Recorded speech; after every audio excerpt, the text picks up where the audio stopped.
নমস্কার, আমি আশিস ভট্টাচার্য। শুরু করছি ফুচকাবাজ পডকাস্টের আজকের এক নতুন এপিসোড। আজকের আমাদের সাথে যে বসে আছে, আমি জানি না কত মানুষ তাকে চেনে কি চেনে না, বাট ও যেটা বানিয়েছে সেটা আমার অনুমান রাজপুর সোনারপুরের সবাই কম বেশি নামটা শুনে থাকবে, প্রয়াস। তো স্বর্ণদ্বীপ, একটু স্বর্ণদ্বীপের কাছ থেকে আমরা নিজেরাই জেনে নিই। স্বর্ণদ্বীপ, বলো একটু তোমার প্রয়াসের ব্যাপারে এবং তোমার ব্যাপারে। ধন্যবাদ ফুচকাবাজকে। তো প্রয়াস বলে একটা অর্গানাইজেশন আমরা তৈরি করেছি, প্রায় তার বয়স হলো 11 বছর। ছোট্ট করে অল্প অল্প করে, প্রয়াস মানে চেষ্টা। প্রয়াস নামটা এসছে, প্রয়াস কথার অর্থ চেষ্টা। আমরা জীবনে সব কিছু তো করতে পারবো এটা বলতে পারি না, এবং আমরা কিন্তু সব কাজ চেষ্টা করতে পারি, এবং চেষ্টার মাধ্যমেই সব কাজ সফল হোক বা ব্যর্থতা হোক, সবটাই চেষ্টার মধ্যে দিয়ে হয়। তো চেষ্টার আর একটা সুন্দর নাম প্রয়াস। তো সেখান থেকেই আমাদের অর্গানাইজেশনের নাম প্রয়াস। আমরা যখন আজ থেকে 11 বছর আগে শুরু করি, তখন আমি উচ্চ মাধ্যমিকের স্টুডেন্ট, এবং আমার সাথে আরও যারা টিমমেট ছিল, আমার বন্ধুরা, আমার ভাইরা, দিদিরা, তারা প্রত্যেকেই স্কুল কলেজ যে কোনো শিক্ষা প্রতিষ্ঠানের সাথে যুক্ত ছিল। তার সাথে সাথে আরও কিছু পাড়ার মা কাকিমারাও আমাদের সাথে ছিলেন, যারা শুধুমাত্র গৃহকাজের মধ্যে সীমাবদ্ধ ছিল। তো তাদের একটা নিজেদের কিছু, মানে নিজেদেরকে মেলে ধরার একটা কিছু, যে তারা প্রত্যেকেই ওখানে, সাধারণত মেয়ে বউরা যেটা হয় যে বাড়িতে ধরুন বরের নামে তার পরিচয়, ছেলে বড় হলে ছেলের নামে তার পরিচয়, বিয়ের আগে তার বাবার নামে পরিচয়। তো সেই পরিচয় থেকে বার করে এনে প্রয়াস এরকম একটা প্ল্যাটফর্ম তৈরি করতে চেয়েছিলাম আমরা, যেখানে প্রত্যেকটা মানুষ এসে নিজেদের চেষ্টাটা বাস্তবায়িত করবে। আমরা অনেকেই অনেক কাজ করার আগে ভাবি যে একা করতে পারবো কি, তো প্রয়াস এরকম একটা টিম। তুমি কিছু করতে চাইছো, এসো, আমরাও তোমাকে সহযোগিতা করব, তুমি সেই তোমার ভাবনাটা এখানে প্রতিষ্ঠা করবে আর কি। তো সেখান থেকেই আমাদের এই প্রয়াস। তবে নাম দেওয়ার সময় এতটা ভেবেচিন্তে নাম দেওয়া হয়নি, ভাবনাটা এসছে অনেক পরে। প্রয়াস নামটা হঠাৎ করেই এসছে, কারণ হঠাৎ করে আমরা একটা প্রোগ্রাম অর্গানাইজ করি, যেখান থেকে আমাদের সূত্রপাত। সেটাও খুব 3-4 দিনের একটা প্রিপারেশানে করেছিলাম। তো ওটা যেহেতু আমাদের ফার্স্ট অ্যাটেম্প্ট ছিল, সেই জন্যেই প্রয়াস, এই আর কি। নামের সার্থকতা এটাই। আর প্রয়াসের কাজ বলতে এখন আমরা আস্তে আস্তে, প্রথম দিকে আমরা শুধুমাত্র কালচারাল প্রোগ্রাম করতাম বিভিন্ন রকমের। তো একটা সময় পর ডিসাইড করলাম যে শুধু কালচারাল প্রোগ্রামের মধ্যে নিজেদেরকে সীমাবদ্ধ রাখা, আর তার মাধ্যমে যদি মানুষের কিছু উপকার করা যায়, মানে ফিনান্সিয়ালভাবে হোক বা অন্য কোনো প্ল্যাটফর্মের মাধ্যমে হোক, তো সেটাই আর কি আমাদের করার একটা চেষ্টা ছিল, এবং করছি। এখনও সফল হয়েছি বলবো না, তবে এই চেষ্টাটা আজীবন থাকবে। লড়াইটা জানি, হ্যাঁ একদম, লড়াইটা শেষ অবধি থাকবে। আর কিছু বলো প্রয়াস। আর প্রয়াস বলতে গেলে এটা এখন আমাদের কাছে একটা নিজেদের পরিবারের মতো হয়ে গেছে। আমরা একে অপরের সুখ দুঃখ ভাগ করে নিই, এবং এখানে আমাদের একটা বিষয় আছে, আমাদের কোনো রেজিস্টার মেম্বার নেই, কারণ যে আসবে সেই প্রয়াস। আমাদের কোনো প্রোগ্রাম অর্গানাইজ করলাম বা কোনো একটা ভালো কাজ করছি, সেই কাজে পথ চলতি মানুষ যে আমাদেরকে সহযোগিতা করবে, হ্যাঁ, সেও আমাদের একটা টিমমেট। আমরা যে কাজ করছি সেই কাজের সাফল্য ব্যর্থতা সবটাই তারও ভাগিদার সে, এটা আমরা বিশ্বাস করি, এবং সেই জায়গা থেকে দাঁড়িয়ে এটা করা। আর একটা বিষয় যেটা কাজ করতে করতে ফিল করেছি, মূলত আমরা সোসাইটির কাজ করছি। আমাদের প্রয়াসের একটা ট্যাগলাইন আছে, সাংস্কৃতিক মনন গঠনের অঙ্গীকার। হ্যাঁ, প্রয়াস মানে হচ্ছে কি সাংস্কৃতিক একটা মনন গঠন করব, তার একটা অঙ্গীকার করছি আমরা। তো সাংস্কৃতিক মনন গঠন করতে গেলে সবার প্রথমে নিজের সত্তাকে বাদ দিয়ে ভাবতে হবে। শুধুমাত্র নিজের জন্য করব, হ্যাঁ, সকালবেলায় ঘুম থেকে উঠে 10টার সময় অফিসে চলে গেলাম, 5টা বা 6টার সময় ফিরে এলাম, আমার পরিবার আছে, তার সুখ দুঃখটা দেখলাম। হ্যাঁ, পরিবেশ থেকে আমরা যেগুলো পাচ্ছি, গাছেদের থেকে অক্সিজেন পাচ্ছি, হ্যাঁ, পুকুর থেকে জল পাচ্ছি, মাটির নিচ থেকে জল পাচ্ছি, পাশের বাড়ির মানুষের থেকে সহযোগিতা পাচ্ছি, এবং আমরা সবটাই নিয়ে গেলাম, পরিবর্তে কিছুই দিলাম না, হ্যাঁ, সেই সত্তা থেকে বেরিয়ে আসতে হবে, এটাই হচ্ছে কি আমাদের একটা ভাবনা। তো সেই জন্যেই আমরা আমাদের প্ল্যাটফর্মটা সবসময় ওপেন রাখি। আমাদের কোনো অফিস নেই, খোলা আকাশের নিচে মাটির ওপরে আমাদের ঠিকানা। সে একটা বাংলায় কথা আছে না, তোমার বাড়ি কোথায় গো, এই তো পৃথিবীর নিচে, এই আকাশের নিচে মাটির ওপরে। তো আমাদেরও ঠিকানা তাই, আকাশের নিচে মাটির ওপরে। আমরা একটা কনসেপ্ট জাস্ট, যে কনসেপ্টটা মানুষের কাছে পৌঁছে দিতে চাই, যে এভাবেও করা যায়, আপনারা এগিয়ে আসুন, নিজেদের মতন করে প্ল্যাটফর্ম তৈরি করুন। সেটা প্রয়াসী হতে হবে, নট ইস্যু।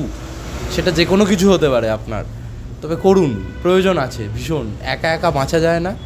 2-3 বছর আগে আমরা কোভিড সিচুয়েশান ফেস করেছি, প্রয়াস সেখানে, এবং আমরা প্রত্যেকেই মানে অ্যাজ এ ইন্ডিভিজুয়াল সব মানুষই বিভিন্ন রকমভাবে মানুষের পাশে থেকেছে, প্রয়াসও থেকেছে। হ্যাঁ, তো সেখান থেকে আমরা একটা বড় শিক্ষা পেয়েছি। আমরা অনেক সময় বলে থাকি না যে আমার কাউকে প্রয়োজন নেই, আমি একা পারবো। এটা সম্পূর্ণ মিথ্যে কথা। একা থাকা যায় না। হয়তো আমার ফিনান্সিয়াল সাপোর্ট লাগবে না, মোরাল সাপোর্ট লাগবে না, দিনের শেষে কথা বলার তো একটা মানুষ লাগবে। তো সেই মানুষটাকেও তো বাঁচিয়ে রাখতে হবে না, সেও যেন অবসাদে না জড়িত হয়। তো যার থেকে আমি কিছু নিচ্ছি তাকে তো আমায় কিছু দিতে হবে, শুধু সেলফ ওরিয়েন্টেড হলে হবে। তো এই ভাবনা, প্রয়াস। আগামী দিনে আরও অনেক কাজ করার পরিকল্পনা আছে, দেখা যাক কী হয়।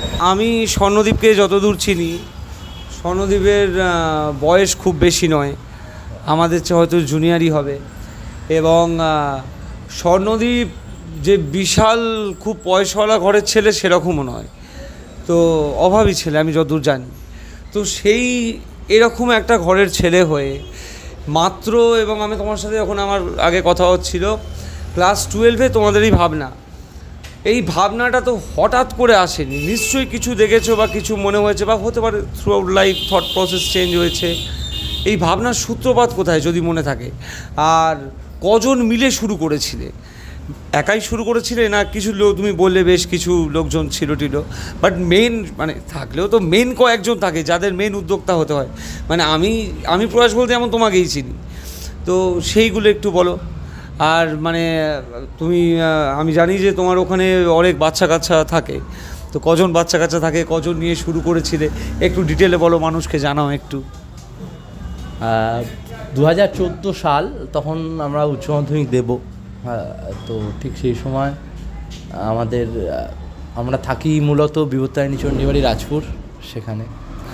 তো ছোট থেকে ক্লাব করার একটা পূর্ব অভিজ্ঞতা ছিল, দীর্ঘদিন ধরে ক্লাবের যারা বড়রা ছিল, আমাদের ক্লাব আছে পাড়ায়, সেই ক্লাবের সাথে ওতপ্রোতভাবে জড়িত ছিলাম সেই সময়। জড়িত বলতে ক্লাবের যে কর্মসূচিগুলো হয় সেখানে অংশগ্রহণ করতাম, সক্রিয় অংশগ্রহণ করতাম আমি, এবং আমাদের যে টিম ছিল, খেলাধুলার সুবাদে হোক, যে কোনো কারণে হোক, আমরা মাঠে খেলতাম।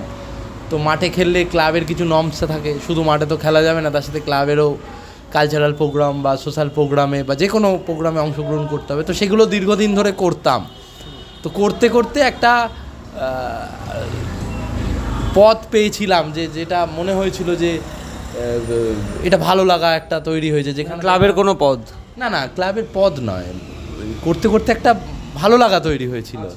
ক্লাবের পদ বলতে সেই সময় দাঁড়িয়ে ক্লাবের আর কি পদ পাবো, পদ পেয়ে যেটা পদ পেয়েছিলাম সেই, আচ্ছা পদ পদ নয়, পথ। তো পথ পেয়েছিলাম একটা, মানে একটা ওয়ে পেয়েছিলাম যে যদি কিছু করা যায়। বেসিক্যালি আমরা প্রত্যেকেই নিজেকে কোনো না কোনো প্ল্যাটফর্মে তুলে ধরার চেষ্টা করি। কেউ ভালো ছবি আঁকে, সে আঁকায় তুলে ধরতে চায়। যে ভালো গান গায়, সে গান গায় না। তা আমরা গানও গাইতে পারতাম না, ছবিও আঁকতে পারতাম না। তা আমরা কি করতে পারতাম, আমরা প্রোগ্রাম অর্গানাইজ করতে পারতাম। এইটুকুই কম বেশি আমাদের ছিল, অভিজ্ঞতা ছিল। তো সেগুলো করতাম, পাড়ার বড়রা আমাদেরকে সহযোগিতা করতো। তার পাশাপাশি আলো সিনেমাটা দেখা হয়েছে নিশ্চয়ই। তো আলো সিনেমাটা ভীষণ ইন্সপায়ার করেছিল আমাদেরকে, যে একটা মহিলার বাহিনী বা তারা দুর্গাপুজোয় সবার থেকে আলাদা থাকতো। হ্যাঁ, তো সেখানে ঋতুপর্ণা সেনগুপ্ত অভিনয় করেছিলেন মুখ্য ক্যারেক্টারে। তো ঋতুপর্ণা সেনগুপ্ত সেই গ্রামটায় যখন বিয়ে হয়ে যায়, সেখানে সেই গ্রামের মহিলাদেরকে দুর্গাপুজোটায় যে তারা বাড়ি থাকবে, ছেলেরা আনন্দ করবে, সেই ভাবনা থেকে বের করে এনে একটা নতুন প্ল্যাটফর্ম তৈরি করেছিলেন। হ্যাঁ, তো আমরাও এরকম একটা ভাবনা তৈরি করেছিলাম যে যদি এরকম কিছু একটা করা যায় যেটা মহিলাদের নিজেদের কিছু একটা হবে। তো সেই করতাম, ছোটোবেলায় পাড়ায় নাটক করতাম।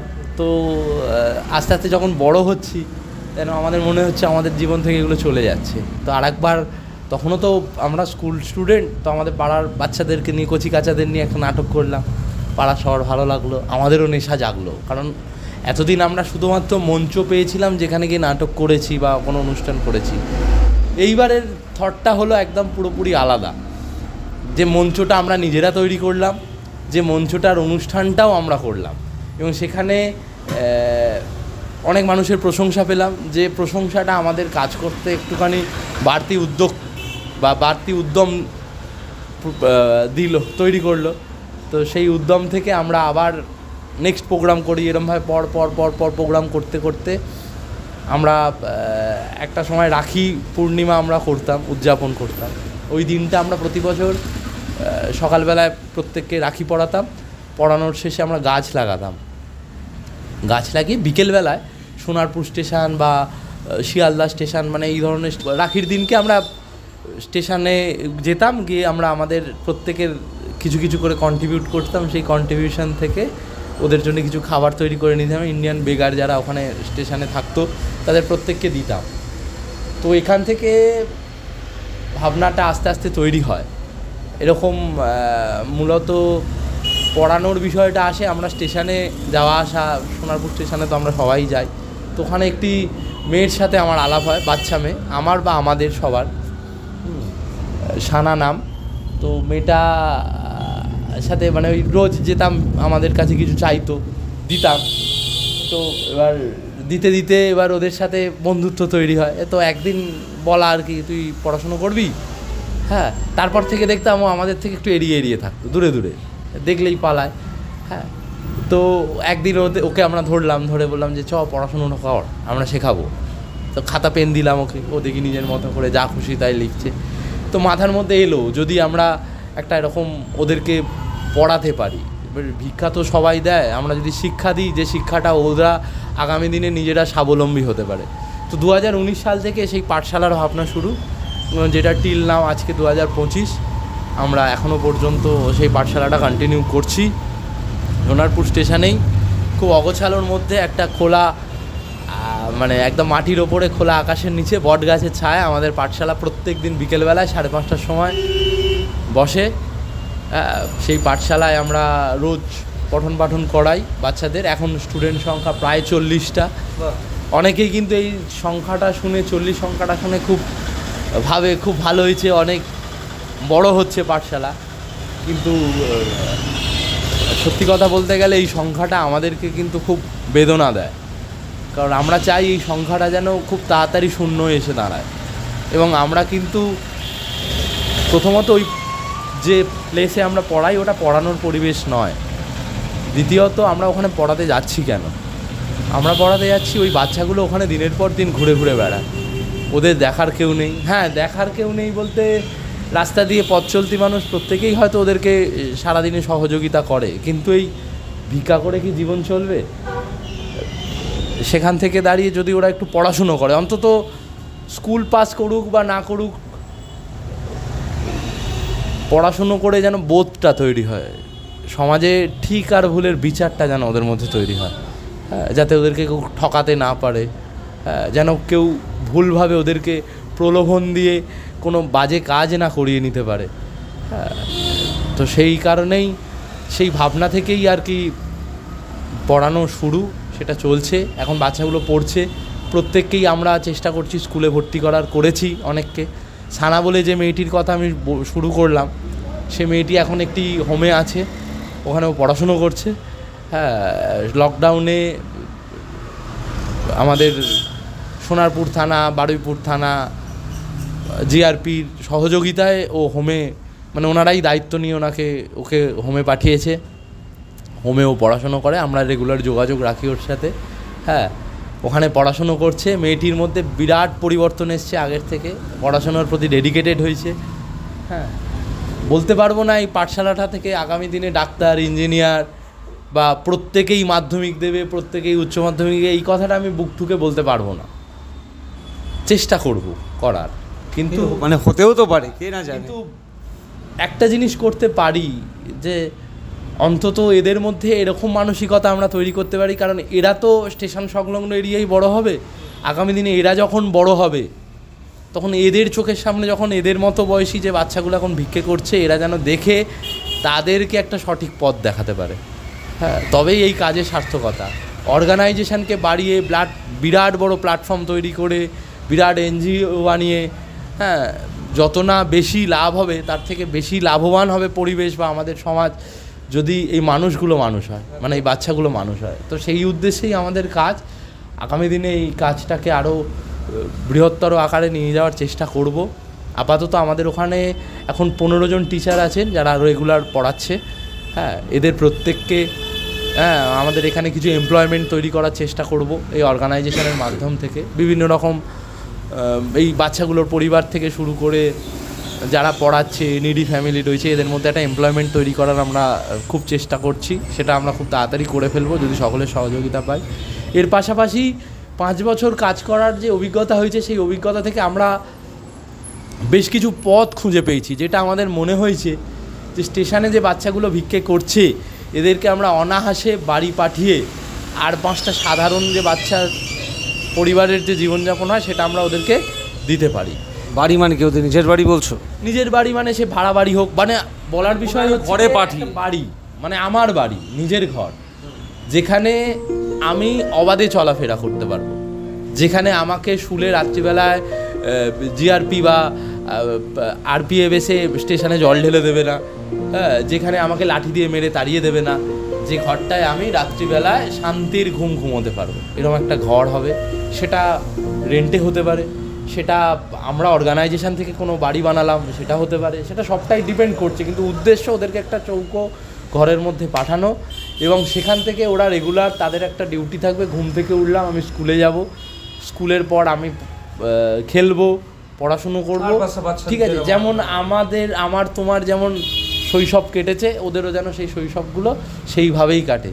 এবং আমার বিশ্বাস যে কাজে আমরা নেমেছি, যদি ঈশ্বর যদি সহায় থাকে, আমি বিশ্বাস করতে গেলে আমি ঈশ্বরে সেইভাবে বিশ্বাস করি না, বিলিভ করি না, কিন্তু তবুও বলছি ঈশ্বর যদি থাকেন, তার কারণ একটা থার্ড পাওয়ার আছে। বিকজ আমাদের একটা প্রত্যেকের যে গুড উইসেস আর রয়েছে, ভালো কাজ আছে, তার তো একটা এফেক্ট তৈরি হয়, যেমন পজিটিভ এনার্জি তৈরি হয়।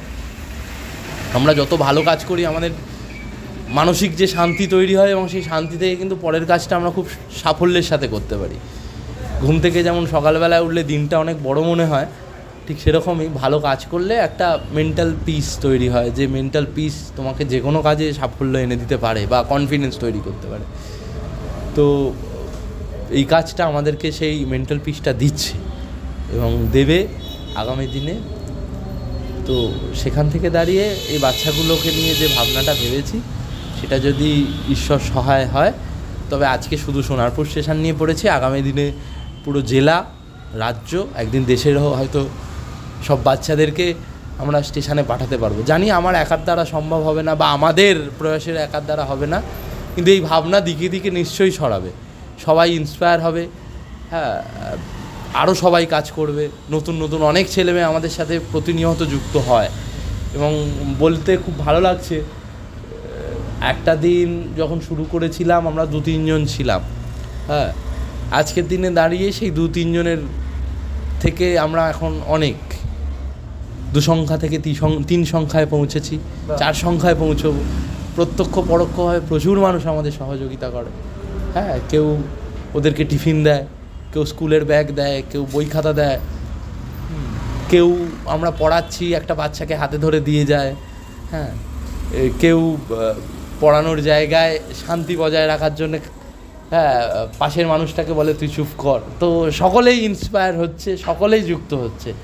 তো এই কাজটা আমার যেমন কন্ট্রিবিউশন রয়েছে, এই সব কটা মানুষের কিন্তু সমান কন্ট্রিবিউশন। একটা প্রশ্ন করি, হ্যাঁ, আমি কেটে প্রশ্ন করি। এই যে ধরো তুমি যখন এই বাচ্চাগুলোকে নিয়ে কাজ করা শুরু করলে, তো কোনো প্রথমে কেউ আটকাতে আসেনি? কারণ হচ্ছে, মানে আমি এই কারণে প্রশ্নটা করছি যে এরকম অনেক গ্রুপ আছে, তো যে যারা বাচ্চাদের দিয়ে মানে অনেক সিনিয়র কেউ বাচ্চাদের দিয়ে ভিক্ষাটা করায় এবং সেই টাকাটা তারা নিজেরাই পুরো নিয়ে নেয়, এই রকম কেউ কখনো কোনো প্রতিবাদ করতে আসেনি, তোমাদের আটকাতে আসেনি, কোনো বাধা পাওনি? একটা বিষয়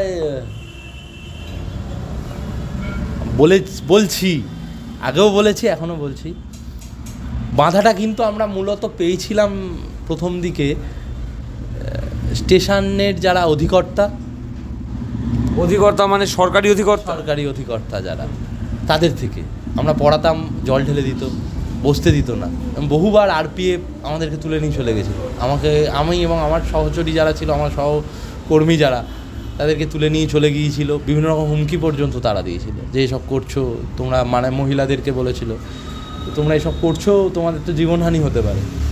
এটা সরকারি আধিকারিকরা তোমাদের বলেছে? সরাসরি বলেছিল। আচ্ছা, শুনি। হ্যাঁ, তো তোমরা এরকম করছো, তোমরা দুদিনের ফুটেজ নিতে এসছো, হয়ে গেছে, চলে যাও। তখন অলরেডি আমাদেরকে কয়েকটা মিডিয়া চ্যানেল আমাদের কভারেজ করেছিল, তো অনেকেই ভেবেছিল হয়তো আমরা ওখানে যাচ্ছি ওই একটু পাবলিসিটি করব। হ্যাঁ, তো সেরকম একটা ভাবনা থেকে এই প্রতিবন্ধকতাগুলো আমরা ফেস করেছিলাম, কিন্তু আমরা হ্যাঁ বলুন। মানে আমার ওইটা প্রশ্ন যে সরকারি আধিকর্তারা তোমাদের মানে বারণ করার কারণটা কি? তোমরা কি পড়াতে স্টেশনের ওপর? আমরা স্টেশনের প্ল্যাটফর্মে পড়াতাম যে এখানে পড়ানো যাবে না। আচ্ছা, তো আমরা বলেছিলাম যে সেই সময় দাঁড়িয়ে যে স্টেশনে যারা ভিক্ষে করছে এই সংখ্যাগুলো তো প্রতিদিন বাড়ছে। আজকে যদি এরকম ধরনের পাঠশালা না তৈরি হয়, কারণ যে বাচ্চাটা আজকে ভিক্ষে করতে এসছে মায়ের হাত ধরে, সে স্টেশনেই বড় হচ্ছে, সেই বৃদ্ধ হবে। এবং একটা বিষয় খুব অবাক লাগে, ওরা কিন্তু ওখানে বিয়ে করে, পরিবার তৈরি করে ওই স্টেশনের মধ্যে, এবং তারাও কিন্তু ভবিষ্যৎ প্রজন্মকে জন্ম দেয়, এবং সেটা কিন্তু আমরা দেখছি, প্রত্যক্ষ করছি। এবং তারাও কিন্তু ওখানেই, মানে জেনারেশনের পর জেনারেশন দেখবেন ওই স্টেশনেই বড় হচ্ছে। তাহলে এই আমাদের একটা ভারত স্বাধীন হয়ে গেছে আজকে প্রায় 75 বছর ক্রস করে গেছি আমরা, এত বছর হয়ে গেছে। ভারতের একটা শিল্পপতির কাছে, মানে যেমন আমাদের মুকেশ আম্বানি রয়েছে, ওয়ার্ল্ডে র্যাঙ্কে রয়েছে 1 থেকে 3-এর মধ্যে।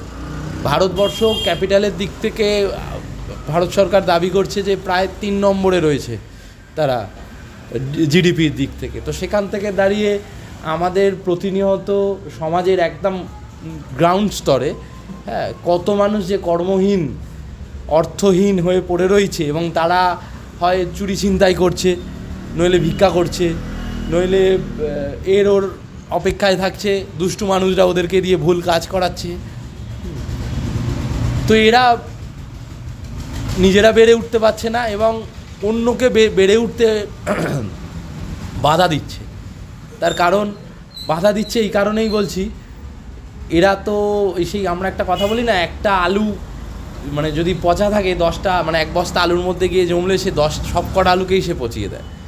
ঠিক আছে, তো সমাজে এই ধরনের পচা আলুগুলোকে যদি আমরা না সাইড করি, ছড়িয়ে দিই, হ্যাঁ, তো সে তো সবাইকেই পচাবে। তো এখান থেকে সরানো মানে এদেরকে বিকল্প পথ তৈরি করে দেয়। একদম বিকল্প পথ আছে, আমরা কেউ মাথা ঘামাই না, তাই আমাদের প্রত্যেকের কাছেই বিকল্প পথ তৈরি থাকে। আমাদের নিজেদের কর্মজীবনের ব্যস্ততা রয়েছে, হ্যাঁ, সব কিছু ছাড়িয়ে আমরা এগুলো করে উঠতে পারি না, এটা খুব ফ্যাক্ট। এবার সেটা আমরা করছি, আমাদের মতো অনেক মানুষ করে, কেউ তার সকলের সামনে আসতে পারে না, কেউ একা একা চুপি চুপি করে, হ্যাঁ, কিন্তু হচ্ছে কাজ, আস্তে আস্তে এগোচ্ছে। কিন্তু শুধুমাত্র ওই একটা গাছ আছে, রেগুলার কি আমি জল দিয়ে এলাম, গাছের কতটা গ্রোথ হলো, গাছটা ঠিকঠাকভাবে এগোচ্ছে কি না, মানে বাড়ছে কি না, সেটাও দেখাটাও দরকার আছে।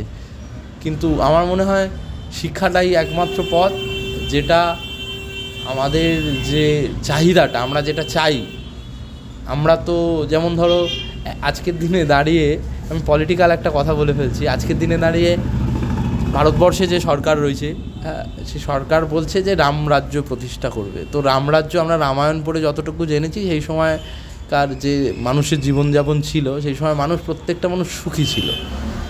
সমাজে দুষ্টু লোক আর ভালো লোকের মধ্যে আইডেন্টিফিকেশান ছিল, মানে এ দুষ্টু এ ভালো, মানুষ মিথ্যে কথা বলতো না। আমরা বৈদিক সভ্যতার যদি কিছু বই পড়ি, যেমন মেগাস্থেনিসের যদি কিছু বই পড়ি আমরা, মানে মেগাস্থেনিস থেকে আমরা জেনেছি, আমরা জানি সবাই মেগাস্থেনিস আমাদের দেশে এসেছিল, প্রচুর লেখালেখি করে গেছিলেন।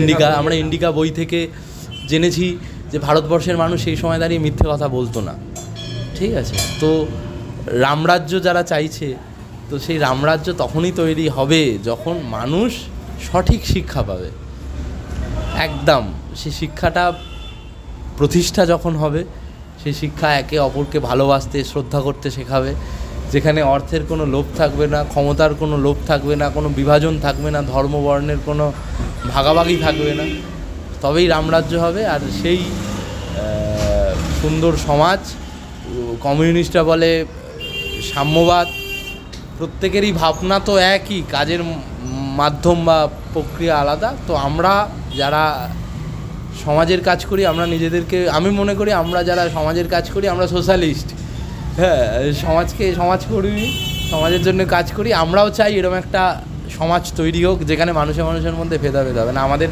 প্রত্যেকের ভাবনা এক, পদ আলাদা, ঠিক আছে। কেউ করছে ক্ষমতার জন্য, কেউ করছে অর্থের জন্য, কেউ করছে শান্তির জন্য, ঠিক আছে। তো আমাদের কাছে শান্তিটা সবার আগে, এবং সেই শান্তির জন্য আমরা মনে করি শান্তি যদি থাকে তাহলে সব কিছু আছে, জীবনে শান্তি না থাকলে ও মানে পলিটিক্যালি শুরু করলো বটে, বাট একদমই পলিটিক্যাল না, খুব ভালো কথা বলেছে। আর এবং এখানে শিক্ষা মানে জাস্ট এডুকেশনাল কোয়ালিফিকেশান নয়, তাহলে আপনারা জানেন যে মানে অনেক শিক্ষিত লোকজন এই ক্রাইমগুলো করতো না। তো এটা শিক্ষা মানে নৈতিক শিক্ষা, চেতনার কথা বলা হয়েছে। আর আমাদের কথাতেই আছে, শিক্ষা আনে চেতনা, চেতনা আনে বিপ্লব, বিপ্লব আনে স্বাধীনতা।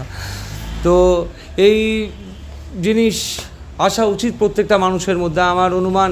তাহলেই হয়তো আমরা আসল শান্তিটা পাবো আমাদের দেশে। জানি না কবে সম্ভব, বাট আমি একটা জিনিস একটু বলবো যে মানে একটা ডেটা দেখেছিলাম, এই মুহূর্তে আমার মনে নেই কোথায় দেখেছি, তো যেখানে বলছে যে আগামী 15 থেকে 20 বছরের মধ্যে ভারতবর্ষ সেই জায়গায় আসবে যেখানে 75%ই থাকবে ইউথ। এবং যদি ইউথ ঠিকঠাকভাবে যেতে পারে, তাহলে ভাবুন তো এই দেশটা মানে কোন জায়গায় যেতে পারে যদি ঠিকঠাক পথে এগোয়। তো সেই ডেটা থেকেই বলা। আর মানে আরেকটা জিনিস আমার বলো সনদীপ, যেটা হচ্ছে যে তোমাদের মানে তার মানে মেন ফান্ডিংটা সবাই মিলেই সব সাহায্য করে, এমনি কোনো এনজিও বা অন্য কোথাও বড় অর্গানাইজেশন কোথাও থেকে তোমাদের কি ফান্ডিং আসে না? তোমরা নিজেরাই যারা মেম্বার্স আছো বা যারা অনেকে হেল্প করে আমি জানি, তো এরকমভাবেই চলে যায় মোটামুটি। একটা কথা আছে জানেন তো, মানে এটা আমিও বিশ্বাস করি, যদি তুমি ভালো চাও তাহলে তোমার ভালো হবে। তো এখনও পর্যন্ত আমরা কোনো সেইভাবে ফান্ডিং তৈরি করিনি, ফান্ডিংয়ের জন্য কাউকে বলিও না। ফান্ডিংটা আমরা ক্রাউড ফান্ডিং করি শুধুমাত্র দুর্গাপুজোর সময়, সেখানে সময় আমরা আমাদের বাচ্চাগুলোকে প্রতি বছর জামা প্যান্ট দিই, 2 সেট করে জামা প্যান্ট ওদেরকে আমরা দিই। তো এবার শুধু আমাদের বাচ্চাগুলোকে দেবো? আরও তো অনেক বাচ্চা আছে, আমাদের বাড়ির পাশে আছে, আমাদের আশেপাশে এদিক ওদিক তাকালে প্রত্যন্ত জায়গায় আছে। তো আমরা চেষ্টা করি প্রত্যেকের কাছে পৌঁছতে। প্রতি বছর আমরা প্রায় 700-800 বাচ্চাকে জামা কাপড় দিই। সেই সময় একটা ক্রাউড ফান্ডিং আমরা ফেসবুক, হোয়াটসঅ্যাপের মাধ্যমে, সোশ্যাল মিডিয়া, বন্ধুবান্ধবদের মাধ্যমে একটা ক্রাউড ফান্ডিং করি। আমাদের অর্গানাইজেশনের একটা অ্যাকাউন্ট আছে, সেই অ্যাকাউন্টে সরাসরি আমরা নিই। কেউ আমাদেরকে ক্যাশ টাকাও দেয়, আবার কেউ আমাদের অ্যাপ্রোচটা এরকম থাকে যে হয় আমরা একটা জামা কাপড়ের জন্য 300 টাকা করে ধার্য করি, আপনি 300 টাকা দিন, আপনি একজনের দিতে পারেন, আপনি 100 জনের দিতে পারেন। অথবা আপনি একটা জামা প্যান্ট কিনে, যে কোনো একটা নির্দিষ্ট বয়সে জামা প্যান্ট কিনে আমাদের অফিসিয়াল যে ঠিকানা আছে সেই ঠিকানায় পাঠিয়ে দিতে পারেন। অথবা একটা জামা কাপড় কিনে আপনার আইডেন্টিফাই করা কোনো মানুষকে নিজের হাতে তুলে দিন, যে কোনোভাবে, কিন্তু দিন, করুন, ঠিক আছে। তো সেই সাড়া থেকে আমরা প্রায় 700-800 বাচ্চার কাছে পৌঁছোই। এরকম অনেক মানুষ কিন্তু নিজে থেকে কিনে দেয়। আমাদেরকে অনেকেই বলে এরকম 10 জনের জামা প্যান্ট দিতে পারি, চাই। তো আমরা তাকে সবার প্রথম বলি, আপনি আপনার বাড়ির পাশে বা আশেপাশে দেখুন না, কেউ যদি থাকে ওখানে যদি ওরা তখন অনেকেই বলে যে ওখানে তো 10 জনের বেশি আছে, তাহলে যদি 20 জন হয় তাহলে 10 জন আপনার, 10 জন আমাদের, আপনি অর্গানাইজ করুন। তো এইভাবে ওনাদেরকেও তৈরি করার চেষ্টা করি যে যাতে আপনিও উদ্যোগ নিন, সহযোগিতা করুন, কেউ না কেউ ঠিক পাশে এসে দাঁড়াবে। এবার আমার ক্ষমতা ভাই এইটুকু দেওয়ার, আমি এইটুকুই দেবো। কিছু না দেওয়ার থেকে কিছু দেওয়া ভালো, একদম। আমি কিছুই করলাম না, শুধু ভেবে গেলাম তার থেকে ভাই কিছু তো করি। আমার দরকার 100 টাকা, আমি 100 টাকা দিতে পারবো না, কিন্তু আমার কাছে ক্ষমতা আছে 10 টাকা দেওয়ার, আমি 10 টাকাই দিলাম। বাকি 90 টাকা আর 9 জন দেবে। ওই বলে না, বিন্দুতে বিন্দুতে সিন্ধু হয়, এটা তো একদম ফ্যাক্ট। তো ফান্ডিংগুলো এইভাবেই তৈরি হয়। তো আমরা ওই সময় ক্রাউড ফান্ডিং করি মূলত। আর বাদবাকি সময় পাঠশালা চালাতে গেলে, সত্যি কথা বলতে গেলে, যখন যেটা প্রয়োজন হয়েছে আমাদের অ্যাপ্রোচ করার আগেই ওই কোনো একটা মানে কোনো না কোনোভাবে ঠিক সেই প্রয়োজনটা কেউ না কেউ মিটিয়ে দিয়েছেই। মানে আমি এগুলোকে কর্মফল বলে বিশ্বাস করি, কারণ ভালো ইনিশিয়েটিভ নিয়ে নেবেছো তো, ভালো কর্মের ভালো ফল। যেমন ধরুন আমরা ওদেরকে রোজ সন্ধ্যেবেলা একটা করে টিফিন দিই, আমাদের বাজেট থাকে 10 টাকা করে। এখন প্রায় 36, 37, 40টা স্টুডেন্ট আছে রেগুলার, প্রায় 33, 34 জন, 30 জন অ্যাভারেজলি আসে। তো এই 30 জনের যদি 10 টাকা করে ধরা হয়, 300 টাকা করে পার ডে খরচা হয়। তো আমাদের কেউ না কেউ ঠিকই আমাদেরকে মানে ওটা দিয়ে দেয়, ঠিক আছে? এটা খুব প্রতিদিন হয়ে যায়। হ্যাঁ, কিছুটা আমরা ধরুন যেদিন হলো না, আমরা অর্গানাইজেশনের ফান্ড থেকে দিলাম। কেউ না কেউ মানে এটা আমি কিভাবে মানে করছি আমি বুঝতে পারছি না। আর তার পাশাপাশি ধরুন ওদের ব্যাগ, জুতো, জামা প্যান্ট, ধরুন যেটার প্রয়োজন মনে করেছি আমরা ধরুন মনে করেছি ব্যাগের একটা প্রয়োজন আছে, উইদিন 7 days কেউ না কেউ আমাদেরকে এসে নক করেই করে যে ভাই কিছু লাগবে, এবং আমরাও বলতে পারি যে ভাই আমাদের ব্যাগটা লাগবে। এরকম হয়, এটা আমি কেন বলবো, মিথ্যে কথা নয়, এটা মানে এটা আমাদের যারা টিমমেট আছে তারাও খুব ভালো জানে। আমার একটা কথা না বলে আমি পারছি না, যে মানে তোমার সাথে এইসব নিয়ে আমার আজকের প্রথম আলাপ হচ্ছে, মানে প্রথম কথাবার্তা হচ্ছে। এমনি আলাপ আমাদের আগে হয়েছে। মানে আজকের দিনে আমি দেখি যে মানুষ যদি ওই একটা সামান্য কিছুও দেয়, তো দেখাচ্ছে সেটা 10 জনকে দেখিয়ে। বুঝতেই পারছো আমি কী মিন করছি। তো সেইখানেও তাহলে এত ভালো মানুষ টানুষ আছে তো যারা, কারণ তোমাদের আমি খুব বেশি পোস্ট দেখি না কখনো, মানে আমার চোখে পড়েও না সেভাবে, কারণ বাট প্রয়াসের নাম সবাই জানে, ব্যাপারটাই। আমি যথেষ্ট ফেসবুকে অ্যাক্টিভ থাকি, মানে আমার চোখে পড়েনি বা আমি জানি না, আমি তো দেখিনি ভাই এত ফেসবুকে থাকা সত্ত্বেও, বা মানে এরমভাবেই হচ্ছে টচ্ছে, বাট তা সত্ত্বেও নামটা সবাই জানে, তা সত্ত্বেও সবাই এসেই হেল্প করছে। তো মানে আমার শুনে এটাই ভালো লাগলো যে এখনও তার মানে এমন মানুষ আছে যারা লোক না দেখিয়েও নিজে থেকে উইলিংলি হেল্প করছে। তো এই ব্যাপারটায় মানে আমার তো মনে হয় সব মানুষেরই থাকা উচিত, লোক দেখিয়ে হেল্প নয়। এই ব্যাপারে তুমি কি বলবে? একটা জিনিস ভালো লাগলো আমার শুনে, যে প্রয়াসের নামটা অনেকে জেনেছে। আমি জানি না, আমার এই অভিজ্ঞতা নেই। আমি প্রায় গত 3 থেকে 3.5 বছর ধরে প্রয়াসের নাম জানি। আমি খোলাখুলিই বলছি, প্রমোশনাল পোস্ট কিছু দেখিনি, না সেটা ফেসবুক হোক, না কোথাও কোনো ব্যানার হোক, বা আমি সেভাবে দেখিনি কখনো। তো স্টিল এইভাবে মানুষের উপকার তোমরা পেয়ে যাচ্ছ। এবং আজকের দিনে মানুষকে যখন দেখি যে কাউকে কেউ সামান্য কিছু হেল্প করছে, সেটাও মানুষ ছবি তুলে 8-10 জনকে দেখিয়ে করছে। তো এই ক্ষেত্রেটায় তোমাদের কি মতামত?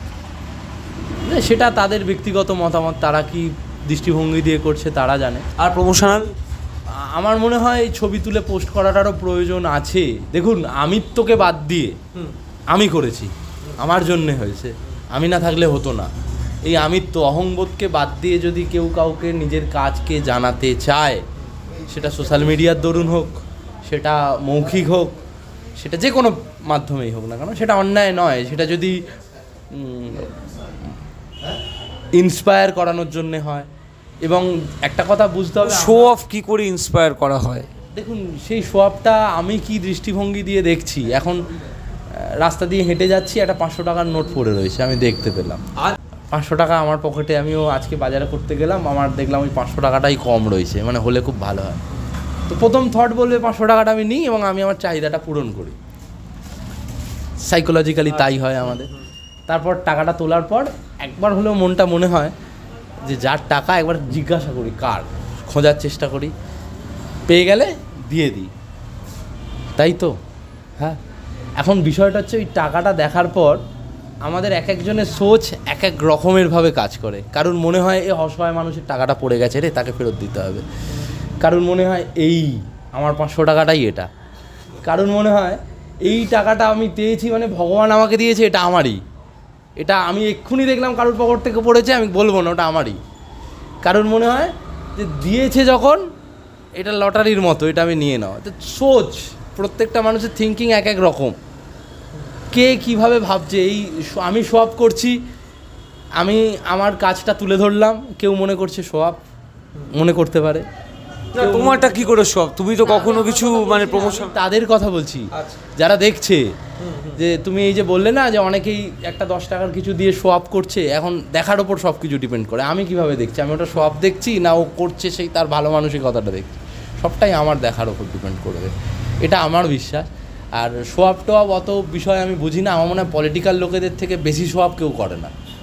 হ্যাঁ, তারা যে শো আপ করে তারা সমাজের দায়বদ্ধতা থেকে, মানে তাদের রেসপন্সিবিলিটি রয়েছে, সেই রেসপন্সিবিলিটি করতে গিয়ে তার জন্য তারা স্যালারি হোল্ডেড, তাদেরকে যদিও স্যালারি বলা যাবে না, ভাতা পায়, কাউন্সিলর থেকে শুরু করে আমাদের এমএলএ, এমপি, মুখ্যমন্ত্রী, প্রধানমন্ত্রী, এরা প্রত্যেকে যে কাজ করছে তারা তো সব করছে, যা না করছে তার চেয়ে বেশি দেখাচ্ছে। হ্যাঁ, এবং এর জন্যে কিন্তু এরা প্রত্যেকে এরা করে স্যালারি পায়। এ সমাজের কাজ যারা করছে তারা তো স্যালারি পাচ্ছে না।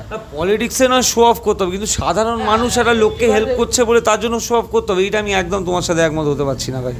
কিন্তু আমি না এইটা মানলাম যে হ্যাঁ, একটা থটে যে মানে কাউকে একটা হেল্প করতে দেখে দু একজন, যে মানে এই ভাবনা যে এক একজনের সোচ এক এক রকম, একবার একটুখানি দেখো তাদের প্রোফাইলগুলো চেক করে, তারা হয়তো কোনো না কোনো রকমভাবে হয়তো পলিটিক্যালি ইনভলভ আছে, তাহলে হলে আমার জানা নেই অন্য কোনো কিছু। তো শো আপ করাটা সম্পূর্ণ, মানে আমি সত্যি কথা বলতে গেলে একটা সময় হয়তো যখন আমি শুরু করি আমিও হয়তো শো আপ করতাম, বুঝতাম না তো।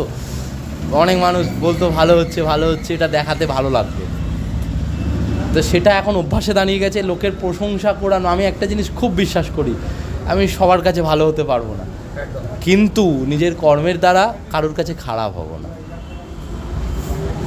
এটা আমি খুব বিশ্বাস করি। যে আমার তো সবার কাছে ভালো হওয়া সম্ভব নয়, কেউ হতে পারেও না অ্যাকচুয়ালি, কিন্তু আমি কারোর কাছে যদি খারাপ না হতে চাই, হব না কারোর কাছে খারাপ। দেখো, যে কোনো বিষয় নিয়ে কারোর সাথে কোনো ফিকশন তৈরি হতেই পারে, কোনো ঝগড়া অশান্তি হতেই পারে, কিন্তু সব প্রবলেমের সলিউশন আছে। আমি যদি ইগো ধরে বসে থাকি, আমি যদি ঝগড়ার রেস ধরে বসে থাকি, তাহলে সৃষ্টি হবে না, ধ্বংস হবে।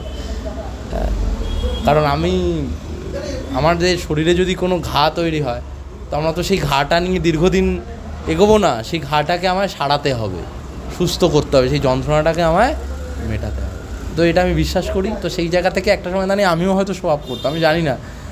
তো এখন কিন্তু আমি ফেসবুকে কিছু টুকটাক আমাদের পড়ানো রিলেটেড ছবি বা ভিডিও পোস্ট করি, প্রায় করি, এবং মূলত এই পোস্টগুলো করি কিন্তু আমার সত্যি কথা বলতে গেলে ওদের সাথে না, আমি আমার শৈশবকে ভীষণ খুঁজে পাই বাচ্চাদের সাথে। আমার মানে ছোটোবেলায় খেলতাম, হ্যাঁ। এবং একটা বিষয় এখানে অবকাশ, আমার বলতে কোনো আপত্তি নেই, আমি বলছি, জানি না তুমি পোস্ট করলে করতে পারো, নাও করতে পারো, তোমার ব্যক্তিগত ব্যাপার। আমি ছোট ছিলাম যখন, মানে যখন ওই 6, 7, 8-এ পড়ি, খুব বাংলা মিডিয়ামের ছেলে, গরিব বাড়ির ছেলে, এবং আমরা 90s-এর, তো আমরা খেলাধুলা সব কিছু পেয়েছি। মানে ওখানে আমাদের সেই সময় যেন পড়াশোনাটা লিমিটেড ছিল, খেলাধুলাটা ছিল আনলিমিটেড। মানে ওটা কোনো, মানে বাড়ি থেকে বেরোনোটা কোনো বাধা ছিল না। বাধা তো ছিল, বাবা মা পিটতো, কিন্তু ওর পিঠটা মানে পিঠে পড়ে পিঠ ওর কি ওই ঢালের মতো হয়ে গেছিলো, লাগতো না। এটা আমার মনে, তোমারও একই অবস্থা। প্রচুর খেলতাম। তো আমাদের পাঠশালায় যখন আমরা পড়াতে যাই, কিছু বাচ্চা যখন পড়তে আসে, দেরি করে এলো কেউ, আমাদের বাকি টিচাররা রেগে যায়, এবং আমি ওকে যখন বলি, মানে যে তুই দেরি করে এলি কেন, স্যার আজ না একটু খেলছিলাম। তো আমি ওদেরকে বলি, না ঠিক আছে, এইটাই তো খেলার বয়স, এখন খেলবে না তো কবে খেলবে। ইভেন ইনফ্যাক্ট একটা ঘটনা বলি, স্টেশনে যারা ভিক্ষে করে, এই কিছু বাচ্চা কিছুদিন আগে হাতে প্রত্যেকে দেখি ট্যাটু করে এসছে, নাম লিখেছে এর ওর নাম। হ্যাঁ, তো এটা নিয়ে আমাদের বাচ্চারা একদম ওই 6, 7, মানে এই লেভেলের আর কি, 12, 13, 14 বছরের বয়সে। তো আমি একটু নিজে ফ্ল্যাশব্যাকে গেলাম, আমি যখন ছোটোবেলায় ওর বয়সে ছিলাম, আমিও হাতে লিখেছিলাম নাম। আমি, আমার যারা বন্ধুবান্ধব ছিল, আমরা সবাই মিলে কৌতূহল থেকে মূলত এইগুলো করেছিলাম। সেই সময় দাঁড়িয়ে একটা সবাই ট্যাটু করছে, হ্যাঁ বন্ধু তুই আমার খুব ভালো, তোর নাম দেখ, আমি হাতে লিখেছি। আমরা বেঞ্চে লিখতাম, বইয়ের খাতায় লিখতাম, তো হাতেও লিখেছি, আমার হাতেও আছে, আমিও ছোটোবেলায় করেছি। তো এইটা কিন্তু এখন, এটা আমার ছোটোবেলায়, তখন আমি 7-এ পড়ি, ছোটোবেলায় করা। ইভেন আমার হাতে এখানে একটা ক্রস আছে, সেটা আমি আমার বন্ধুর সাথে বাজি ধরে, তখন মাধ্যমিক টেস্ট রাসের মেলায় গিয়েছিলাম, আমার একটা বন্ধু ছিল, তার নাম সুমন, আমার ছোটোবেলার একদম অন্তর, আমার প্রথম বন্ধু, না প্রথম বলা ভুল, ছোটোবেলা মানে ক্লাস 1 থেকে আমার ওর সাথে বন্ধুত্ব। তা ওর সাথে চ্যালেঞ্জ ধরে, হ্যাঁ ওর এরকম চ্যালেঞ্জ হয়েছিল যে ওইটা করলে খুব লাগে, তুই সহ্য করতে পারবি না। আমি বললাম আমি করবো, যদি করিস তাহলে তোকে আমি মাজা খাওয়াবো। আমার তার পরিবর্তে কী হবে, বলছি আমি ন্যাড়া হব, হ্যাঁ আমি ন্যাড়া হয়ে যাবো, মানে এরকম একটা চ্যালেঞ্জ। তো আমি মাধ্যমিক পরীক্ষার ঠিক আগের মুহূর্তে রাসের মেলায় গিয়ে আমি ওই উল্কিটা করি। বাড়িতে এসে প্রচণ্ড মার খেয়েছিলাম, সেটা পরে, কিন্তু বন্ধুর কাছে চ্যালেঞ্জে জিতেছি। আমার তখন তো জীবনে যে কী ক্ষতি করছি সেটা কি আর বুঝিনি, তখন আমাদের দেখানোর কেউ ছিল না। হ্যাঁ, তো সবই ওই শৈশব জীবনের ভুল ত্রুটি, এটা আমরা করে থাকি। তো ওই বাচ্চাগুলোও দেখলাম কিছুদিন আগে এরকম করেছে, তো আমাদের বাকি টিচাররা খুব রাগারাগি করছিল। তো রাগারই বিষয়, খুব স্বাভাবিক ব্যাপার, এগুলো তো থেকে অনেক উল্কি করে অনেক সমস্যা, ওরা ঠিকঠাকভাবে না হলে অনেক স্কিন ডিজিজ হয়। ওই বাচ্চাগুলোকে উল্কি করার, আর যে করছে সে কেন ওই বাচ্চাগুলোকে করবে? হ্যাঁ, সেটা পয়সা হলেও একটা 18 বছর হয়নি, সে তো স্বাবলম্বী নয়। সেগুলো আমার মনে হয় এই মানুষগুলোকে সচেতন করা আগামী দিনে প্রয়োজন। আমরাও যে বিভিন্ন মেলা কমিটিকে আমাদের অর্গানাইজেশনের পক্ষ থেকে আবেদন থাকবে আগামী দিনে, যে এরকম ধরনের যারা উল্কি বসায় তাদের যেন এরকম বাচ্চাদের 18 বছর না হলে, হ্যাঁ তাদের যেন এই উল্কিগুলো না করে, এটা যেন স্ট্রিক্টলি থাকে। যদি হয় তাহলে কিন্তু আমরা অর্গানাইজেশনের পক্ষ থেকে মানে তাদের এগেনস্টে কিন্তু মামলা যদি করতে হয় আমরা করব। অবশ্যই মামলা করো, তার কারণ ট্যাটু ব্যাপারটা নিয়ে আমারও আইডিয়া আছে, এবং এই এক ছুঁচ যদি একটু এদিক এদিক হয়, ক্যান্সার এডস থেকে শুরু করে অনেক কিছু হতে পারে। পর সে স্বাবলম্বী, ভোটাধিকার পাচ্ছে মানে সে স্বাবলম্বী, সে করুক, আমার তা জানে। কিন্তু তার আগে যারা করছে, যে বিশেষ করে এই ধরনের বাচ্চা, এটা তো জানে না, ঠিক ভুলের বিচার ওদের মধ্যে এখনো তৈরি হয়নি, তো এদের করতে দিচ্ছে কেন? ভাই তুই এলে, ভাই ও 20 টাকার একটা ট্যাটু করবে, সেই 20 টাকাটা পাওয়ার জন্য আমি ওর জীবনের মধ্যে একটা বীজ দিয়ে দেবো? তো সেটা নিয়ে আগামী দিনে কিন্তু আমরা, আমার মনে হয় এটা আমার এই ব্রডকাস্ট যারা, এই দাদার ব্রডকাস্ট যারা আজকে দেখছেন বা দেখবেন, তারাও এই বিষয়টা একটু মাথায় রাখবেন, যাতে এই ধরনের ট্যাটু পার্লার যেগুলো রয়েছে, বিশেষ করে দেখবেন মেলাতে যেগুলো হয়, যারা প্রফেশনাল ট্যাটু পার্লার তারা আমার বিশ্বাস করে না, করবে না এগুলো। যারা লাইসেন্স নিয়ে দোকান করে করছে, শিখে ভালো করে, এবং যারা প্রসিডিওর মেনে করে, তারা আমার বিশ্বাস হয়তো করবে না। কিন্তু যারা ওই রাস্তাঘাটে বসে বা মেলায়, ছোটোখাটো মেলায় যারা বসে, বিশেষ করে গ্রামের দিকে খুব দেখা যায় এগুলো, মফস্বল এরিয়ায়, এগুলো কিন্তু মানে তাদেরকে, মানে বিশেষ করে বাচ্চাদের হাতে এই উল্কিগুলো করতে না দেওয়াই খুব ভালো। সে বিষয়ে একটু সচেতন থাকাটা খুব প্রয়োজন আছে। আর স্বর্ণদীপ বাচ্চাদের নিয়ে বললো, আমি সিনিয়রদের নিয়েও একটা কথা বলবো, যে ট্যাটু করার ইচ্ছে হলে ঠিকঠাক জায়গা থেকে করবেন। রাস্তায় যে ভুলভালভাবে করে সব সময় সেই ওই কমেন্টটা তো আমি বলতে পারবো না, বাট আমার এইটা অনুমান যে হ্যাঁ অনেকেই ঠিক করে না, কারণ আমি ট্যাটু করতে জানি, সেই নলেজ নিয়ে বলছি যে, এবং আমার চোখের সামনেও দেখা বহু জায়গায় মানে হাতে ধরুন একটা করেছে, পুরো হাত ভর্তি ঘা হয়ে গেছে, এবং এই জিনিসটা পরবর্তীকালে মারণ ব্যাধি অবধি হতে পারেন। তাই সঠিক নতুন নিডল নিয়ে ঠিকঠাক জায়গা, ঠিকঠাক লোকের কাছ থেকে করবেন। আর স্বর্ণদীপকে আমি অবশ্যই বলবো যে প্রয়াসের এই ডিটেলস আমায় কিছু দিতে, আমি এগুলো আমার পডকাস্টের মাধ্যমে মানুষের সামনে একটু জানাবো। প্রত্যেককে অনুরোধ করব, মানে আমাদের মানে না হতেও যে হয়েই যায়, এবং ঈশ্বরের কাছে এটাই থাকবে প্রার্থনা যে এটা হতেই থাক। আর প্রত্যেককে অনুরোধ করব, প্লিজ ওই বাচ্চাগুলোর মুখের দিকে তাকিয়ে অন্তত একটু হেল্প করতে, কারণ এইটুকু একটা ছেলে যে উচ্চ মাধ্যমিক দেওয়ার সময়, একটা অভাবী বাড়ির ছেলের যদি এই চিন্তাভাবনা হতে পারে, যেই সময় মানে ওড়ার সময়, নাচার সময়, মানে আফটার উচ্চ মাধ্যমিক, তো সেই সময় এই ছেলেরা যখন এই জিনিসটা নিয়ে শুরু করেছে, তো তাহলে আমরা কেন পারবো না? যেটুকু সম্ভব তাই হোক। তো একটা কথা বলবো, যে কিছুক্ষণ আগে বলছি না শো আপ, আমি এটা কিন্তু আমার প্রথম কোনো ক্যামেরার সামনে বাইট দিচ্ছি, মানে এইভাবে অ্যাজ এ ইন্ডিভিজুয়াল, আমি জানি, হ্যাঁ। তো এটা আমার প্রথম, আর আমি তোমায় ডেকেছি।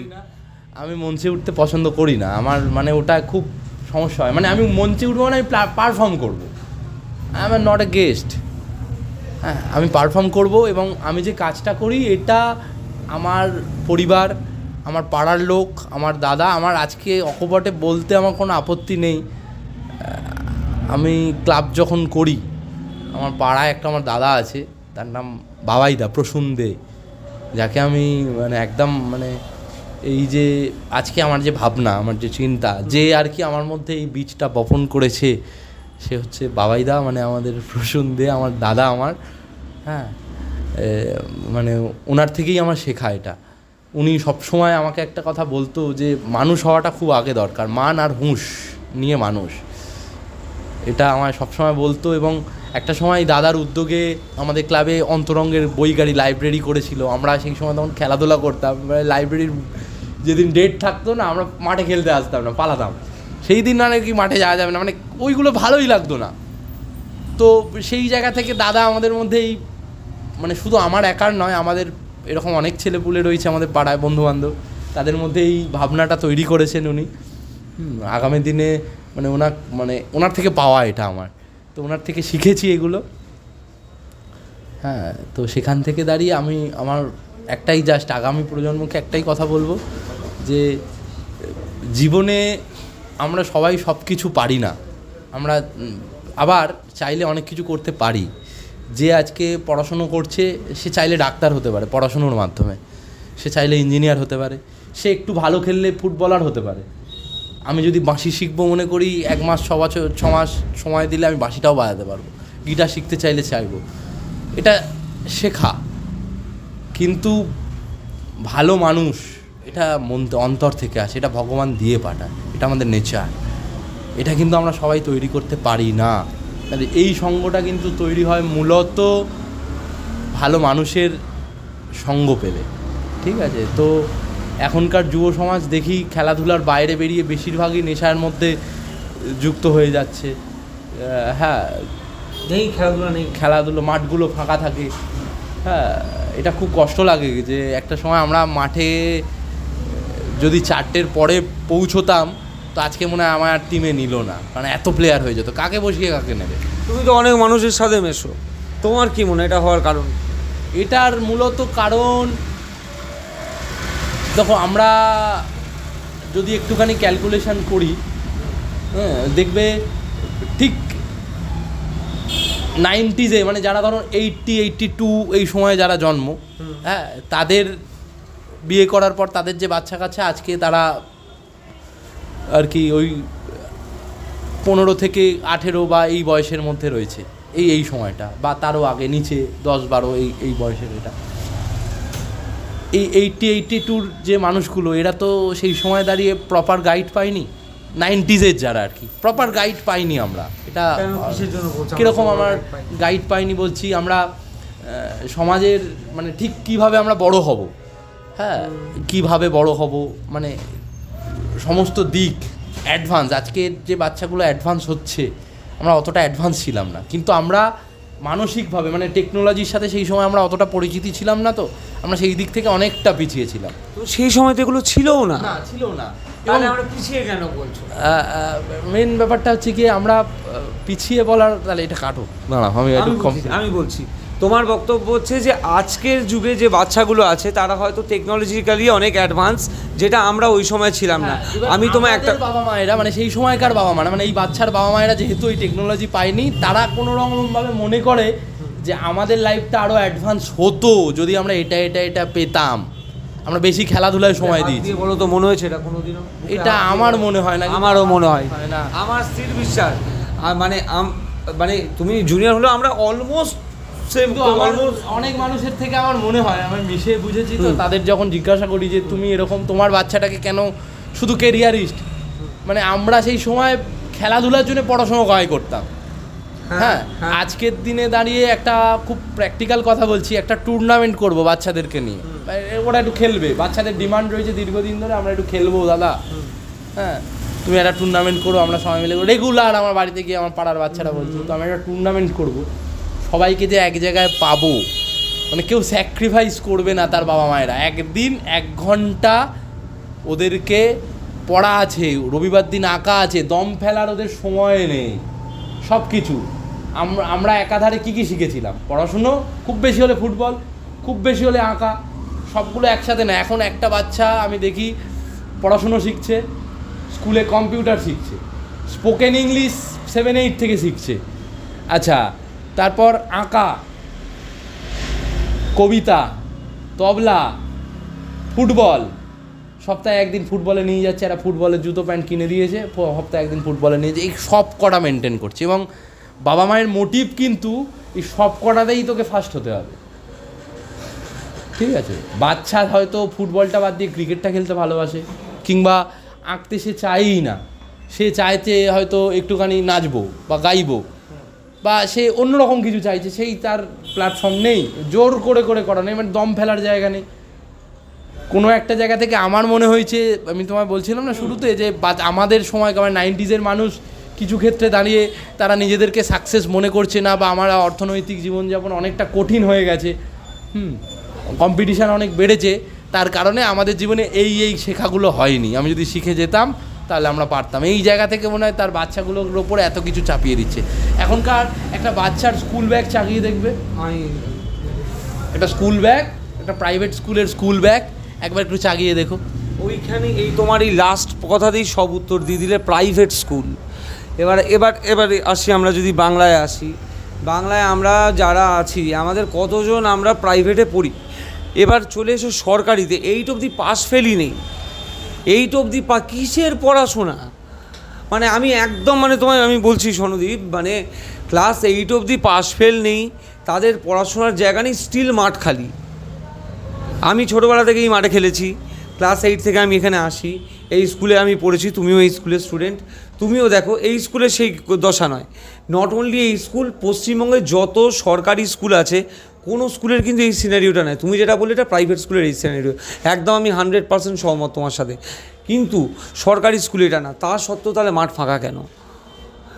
কখনো তোমার এটা মনে হয়নি স্বর্ণদ্বীপ, একটু ভেবে দেখো, ছোটোবেলায় তুমিও দাপিয়ে খেলেছো, আমার যতদূর মনে হয়, যে আমাদের সময় যেই মাঠগুলোতে ফুটবল বা ক্রিকেট শেখানো হতো, সেই মাঠগুলো আজকের এইটা থেকে ব্যাপক টাকা রোজগারের জন্য সাধারণ ছেলেমেয়েদের মাঠে ঢুকতে অবধি দেয় না। তো বলো তো আমি খুব ভুল বলছি?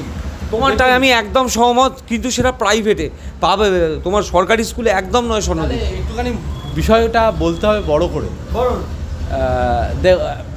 ওই দিনের শেষে জানেন তো, ওই যাই কিছুই আপনি করুন, আচ্ছা যাই হোক, দিনের শেষে তুমি যদি দোষটা খুঁজতে চাও তাহলে কিন্তু ওই সরকারের দোষটাই বেরোবে। গভর্নমেন্টের গাফিলতি সবচেয়ে বেশি, যে কারণে এই পরিস্থিতি তৈরি হচ্ছে। পূর্ণ সহমত। তো গভর্নমেন্টের গাফিলতিটা রয়েছে বলেই আজকে মাঠ ফাঁকা, আজকে সরকারি স্কুল ফাঁকা, হ্যাঁ, প্রাইভেট স্কুলগুলো এরকম দেদার ব্যবসা করছে। হ্যাঁ, এখন স্কুলগুলোয় সবচেয়ে আমাদের পাড়ার একটা ছোট্ট অর্গানাইজেশান আছে, অন্য পার্শ্ববর্তী একটা অর্গানাইজেশান আছে, আমি নাম নিচ্ছি না, সেই অর্গানাইজেশান প্রতি বছর বাচ্চাদেরকে বই দেয় এবং খুব লোকের থেকে চেয়ে চিনতে এনে বই দেয়।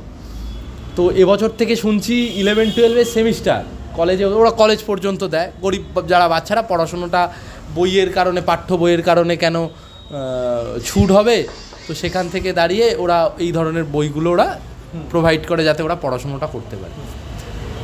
এটা একটা শুভ উদ্যোগ। এবার প্রত্যেক বছর সেমিস্টার হচ্ছে বা প্রত্যেক বছর নতুন রুটিন আসছে, নতুন যখন আসছে, ওই বুক লিস্ট দিচ্ছে, আগের বছর 8-এর যে বাচ্চাটাকে বাংলার যে সহায়িকাটা কিনে দেওয়া হয়েছিল, এবছর 8-এর একই স্কুলের সেই সহায়িকাটা লেখেনি, অন্য 1 বছরের মধ্যেই চেঞ্জ, বইটা অন্য বই, এবং সেই বইয়ের হয়তো 2টো লাইন চেঞ্জ করে দিয়েছে, চেঞ্জ। এবং আপনি যদি ধরুন একই বই অন্য প্রকাশনী থেকে কম পয়সায় কিনে আনেন বা গড়ি একটা পুরনো এনে দেন, সেটা চলবে না, প্রাইভেট টিউশন সেখান থেকে পড়াবে না, ঠিক আছে। এবার এটা ওভারঅল একটা বিজনেস প্ল্যান ফাঁদা হয়েছে। গভর্নমেন্ট এখান থেকে একটা বড় অঙ্কের টাকা রেভিনিউ জেনারেট করছে, সেটা বেসরকারি স্কুলের মাধ্যম থেকে হোক, সেটা পাবলিশার্সদের থেকে হোক, এবং এই যে রেভিনিউটা জেনারেট হয়েছে সেটা সোসাইটিতে কতটা এফেক্ট আনছে। কারণ রেভিনিউ যখন জেনারেট হচ্ছে, গভর্নমেন্টের যখন আর্ন বাড়ছে, গভর্নমেন্ট তো সেই আর্নটা অন্য সেই খাতে আর খরচা করছে না। যদি খরচা করতো শিক্ষা খাতের ওপর, তাহলে আজকে একটা গরিব বাচ্চা হ্যাঁ, তাকে সরকারি স্কুলে পড়াশুনো হচ্ছে না এই ভেবে মাস গেলে 2,000-3,000 টাকা করে মাইনে দিয়ে বেসরকারি স্কুলে তাকে ভর্তি করতে হয় না। সে এখন প্রত্যেকটা বাচ্চার বাবা মায়েরা মনে করে রেখেছে, মানে দৃঢ় প্রতিজ্ঞ। ইভেন আমি যদি বিয়ে করি, আমার হয়তো ওয়াইফও এটাই বলবে যে ভাই খাই না খাই আমার ছেলেটাকে একটা ভালো স্কুলে পড়াবো। হ্যাঁ, তো এটা কিন্তু গভর্নমেন্টের একটা অনেক বড় গাফিলতি রয়েছে, যে কারণে এই বিষয়গুলো এতটা বেড়ে উঠছে। আর তোমায় কি বলবো, এই কিছুদিন আগে রতন টাটা মারা গেলেন। রতন টাটা রিলায়েন্সের মালিক তো এক নয়, তো প্রত্যেকটা স্কুল বা প্রত্যেকটা অর্গানাইজেশান রতন টাটা হতে পারবে না। হ্যাঁ, এখন প্রত্যেকটা অর্গানাইজেশান রিলায়েন্স, তারা এই যে তুমি বলছি না স্কুলে গেলে মাঠে গেলে এখন টাকা ছাড়া ঢুকতে দেয় না, প্রত্যেকটা টাকা ছাড়া মানে ওই তুমি বুঝতে পেরেছো আমি কি? হ্যাঁ, আমি জানি, এটা আমি নিজেও ফেস করেছি বহুবার। এটা নিয়ে আমার নিজেরও সবচেয়ে বড় কথা, শিশু উদ্যান কোনো অর্গানাইজেশনের বাঁধা ধরা জিনিস হতে পারে না। শিশু উদ্যান উন্মুক্ত মাঠ, শিশু উদ্যান উন্মুক্ত, সব জায়গায় তুমি যদি বেড়া দাও তাহলে মানে ইনফ্যাক্ট যে তোমার চলাফেরায় বেড়া দিই। মানে আমার বক্তব্য হচ্ছে যে মানে যেদিন করে প্র্যাকটিস আছে, ক্রিকেট প্র্যাকটিস কি ফুটবল প্র্যাকটিস, সেই দিন হলো না ঠিক আছে, আরে এত বড় মাঠ সেটার 1% ফাঁকা থাক বা দরকার নেই, সারা সপ্তাহ খেলতে পারবেন, এটা হয় না, এটা একদম হয় না, এবং এটা একদম সাপোর্ট করা উচিত নয়। এবং আমার মনে হয় যে আজকালকার দিনে যেসব বাবা মারা যদি এটা ফেস করে, তুমি একটা জিনিস খেয়াল করে দেখো, প্রত্যেকটা ক্লাবের মাথায় কোনো না কোনো পলিটিক্যাল লোক বসে আছে, সব জায়গায় সরাসরি হোক। এবং আমি যেটা ফেস করি, এখন আমি দীর্ঘদিন ক্লাব করতে করতে আমার অভিজ্ঞতা যে এই ক্লাবগুলো কোনো রকমভাবে দাঁড়িয়ে কোনো পলিটিক্যাল লোক নিজেদেরকে সামনে আনার একটা প্ল্যাটফর্ম তৈরি করেছে। এখন আর ক্লাবগুলো গণসংগঠন নয়। পার্শিয়ালি এগ্রিড, একদম পার্শিয়ালি। এখন আর ক্লাবগুলো কোনো গণসংগঠন নয়, মানুষের চাওয়া পাওয়া নিয়ে কোনো ক্লাব আর কথা বলে না। হ্যাঁ, এখন এই যে কোভিড পরিস্থিতি গেল, কটা ক্লাব এগিয়ে এসছে? প্রত্যেকটা ক্লাব তো 5 লাখ টাকা করে গভর্নমেন্টের থেকে সাপোর্ট পেয়েছে। কটা ক্লাব এগিয়ে এসছে? কটা ক্লাব কমিউনিটি কিচেন করেছে? কটা ক্লাব তার নিজের এত সুন্দর ভবনকে আইসোলেশনের জন্য ছেড়ে দিয়েছে? একদম কেউ করেনি, কেউ করেনি। টাকাগুলো দিয়ে লাভ কি? অর্গানাইজেশনগুলো নিজেদের মতন করে করেছে। কিছু কিছু মানুষ এক জায়গায় হয়েছে বিক্ষিপ্তভাবে, তারা এক জায়গায় হয়েছে, তারা তাদের তাগিদ বুঝে করেছে, তারা ভবিষ্যতে একটা ছোট ছোট অর্গানাইজেশন দাঁড়িয়েছে। আজকের দিনে দাঁড়িয়ে তুমি যদি একটুখানি চোখ পেতে দেখো, যত বড় বড় ইভেন প্রত্যেকটা ক্লাব তার যে বার্ষিক কর্মসূচি একটা সময় তৈরি করতো, সেই কর্মসূচি আর নেই। পাড়ায় পাড়ায় কোনো রবীন্দ্র জয়ন্তী নেই, স্পোর্টস হয় না, শীতকাল স্পোর্টস নেই। এখন ওদেরকে যদি গিয়ে জিজ্ঞাসা করা হয় যে তুমি কেন স্পোর্টস করছো না, সেই ক্লাব বলে লোক নেই, করার লোক নেই। কেন নেই? তাহলে তুমি অর্গানাইজেশন খুলে বসে আছো কেন? অর্গানাইজেশনের তাহলে আমার স্টাডিটা কোথায়? আমি সোশ্যাল একটা প্ল্যাটফর্ম তৈরি করেছি, একটা ক্লাব, একটা গণতন্ত্র সংগঠন, সেইখানে যদি আমার কেন লোক আসছে না, সেই স্টাডিটা যদি আমার না থাকে, তাহলে আমার এই দোকানটা খুলে বসে থাকার মানে কি? আমি দোকান বলছি ক্লাবগুলোকে। দোকান মানে যে দোকানে তো শুধু লেনদেন হয় ব্যবসার জন্য নয়, এখানেও লেনদেন হয়। এখানে লেনদেন হয় সংস্কৃতির, সমাজে ভালো মানুষ। আজকে আমরা যে কাজ করছি এগুলো বুঝেছি, শিখেছি। স্কুল থেকে হতো পড়াশুনো, পরিবার থেকে হতো পারিবারিক শিক্ষা, আর সমাজের শিক্ষা পেয়েছি কিন্তু ক্লাব থেকে। এটা কিন্তু একদম ফ্যাক্ট।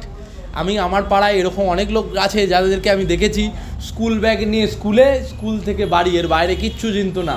তাদেরকে না পাড়ার 5টা লোক জানে।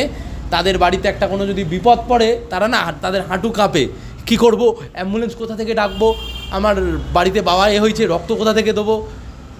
হ্যাঁ, কিচ্ছু জানে না তারা।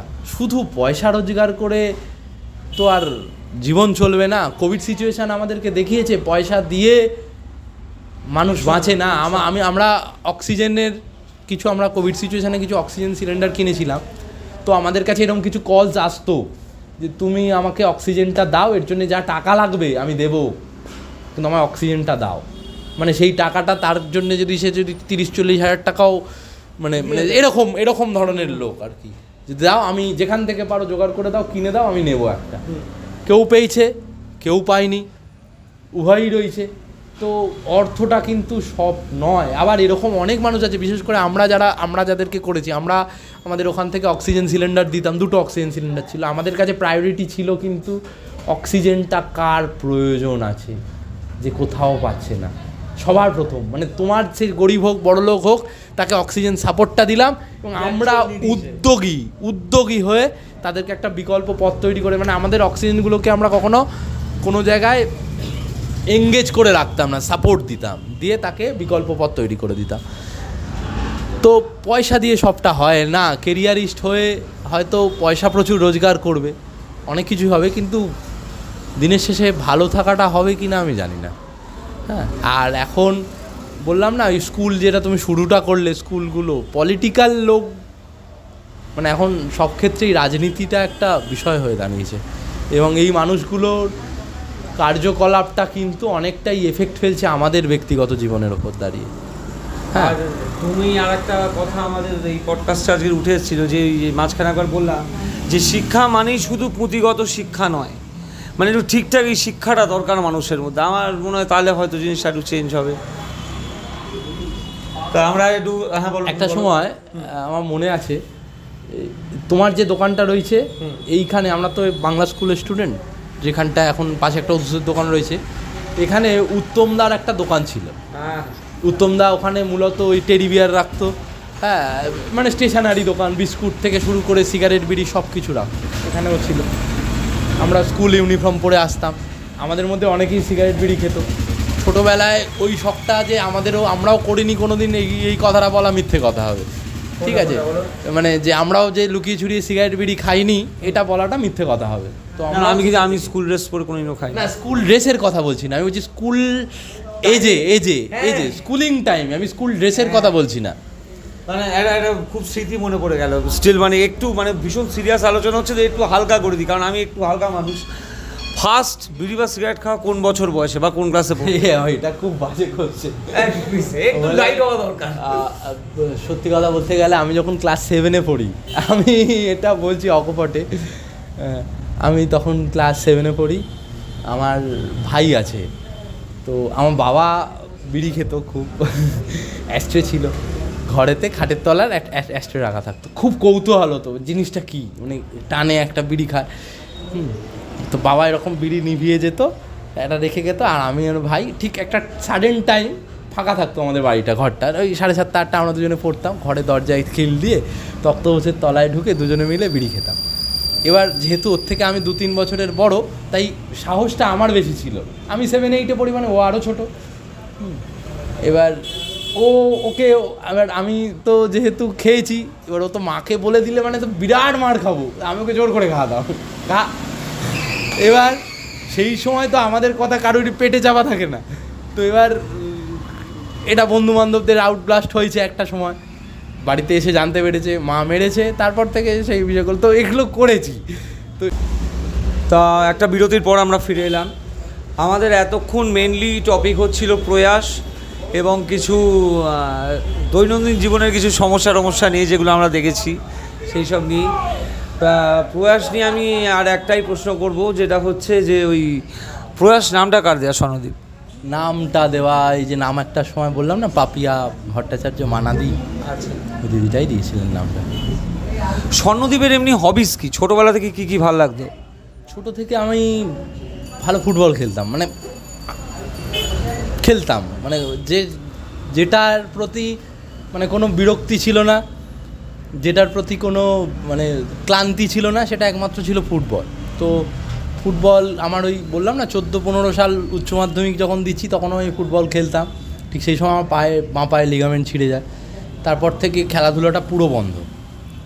এবার আমি কখনো ভাবিনি যে খেলাধুলার বাইরে আমার কোনো জীবন হতে পারে, আমার ছোটো থেকে ওটাই স্বপ্ন ছিল, স্পোর্টসের মধ্যেই থাকবো, ফুটবল খেলবো এবং প্র্যাকটিস করতাম, এখানে খেলতাম। সবচেয়ে বড় কথা, ফিট ছিলাম, দৌড়াদৌড়ি করতাম। আর স্পোর্টসম্যানদের দেখবে সবসময় একটা আলাদা এনার্জি থাকে, তো সেটা ছিল সেই সময়, সেই এনার্জিটা এখনও আছে। হ্যাঁ, তো এখন আগের মতো আর অত ফিটনেস নেই। হ্যাঁ, তো এটাই হবিস ছিল। তো এটা করতে করতে ভালো লাগা তৈরি হলো এইটা। তো 10টা 5টা ডিউটি আমি পছন্দ করি না, যে কোনো 4 দেয়ালের মধ্যে আমি কোনো চাকরি করব, অফিস, আমার এটা ভালো লাগে না। তাই আমি সেলসের লাইনে কাজ করি। সেলসের লাইনে কাজ করার উদ্দেশ্যই এটা, যে মাল্টিপল লোকের সাথে আমি মিশতে পারবো আর যেখানে ইচ্ছা যেতে পারবো। মানে আমার তো একটা টেরিটরি মার্কেট আছে, আমি নিজের মতন করে ঘুরে কাজ করতে পারবো, বাধা ধরার সময় নেই। আমি একটা প্রাইভেট সেক্টরে কাজ করি, মাদার ডেয়ারি, নাম শুনেছো, আইসক্রিম। হ্যাঁ, তোমার দোকানেও তো আমি এসেছিলাম আইসক্রিমের জন্য।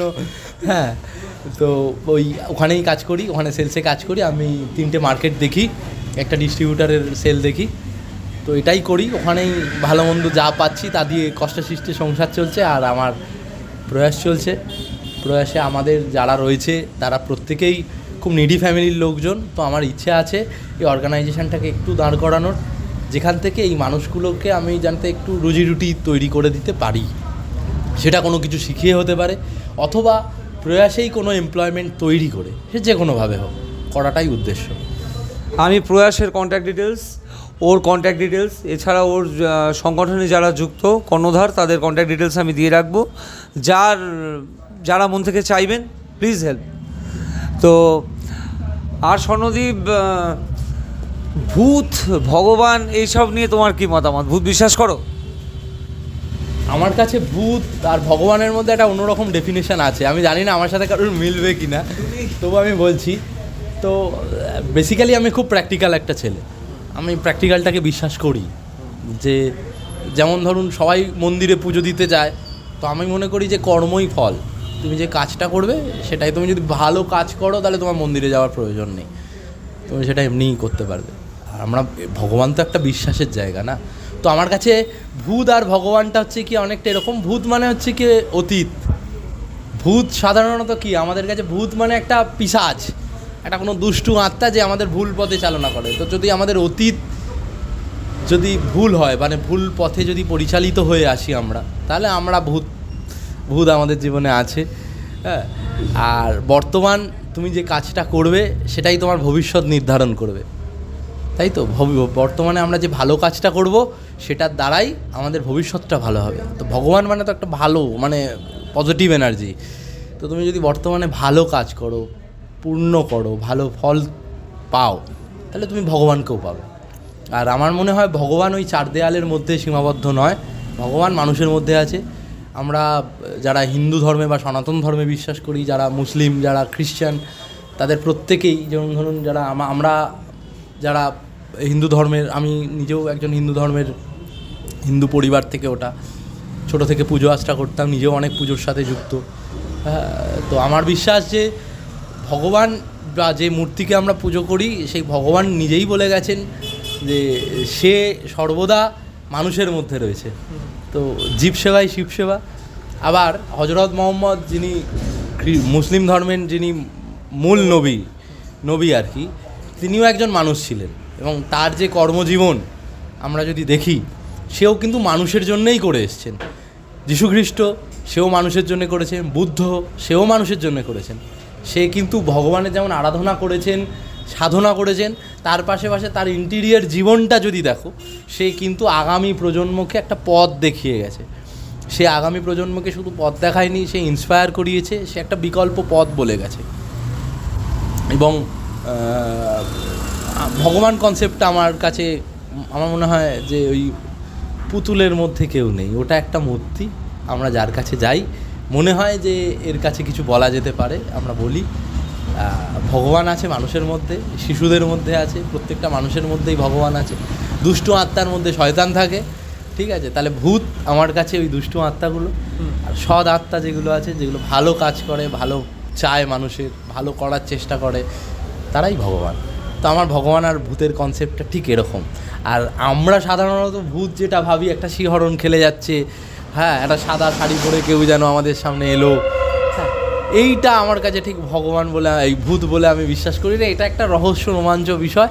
এরকম আমাদের অবচেতন মনে বহু ঘটনার সম্মুখীন হই আমরা, যেটা আমাদের নার্ভ, আমরা বলি না, নার্ভ যদি সেই সময় মানে স্ট্রং না থাকে, আমরা ওই সময় দাঁড়িয়ে ভূতের জন্ম দিই, আমরা সেই সময় দাঁড়িয়ে ভগবানের জন্ম দিই, আমরা আরও অনেক কিছু জিন হ্যান ত্যান অমুক তমুক অনেক কিছুই জন্ম দিই। তবে ভগবান আর ভূত, ভূত মানে আমার কাছে অতীত, কালো অতীত, ভগবান মানে হচ্ছে উজ্জ্বল ভবিষ্যৎ।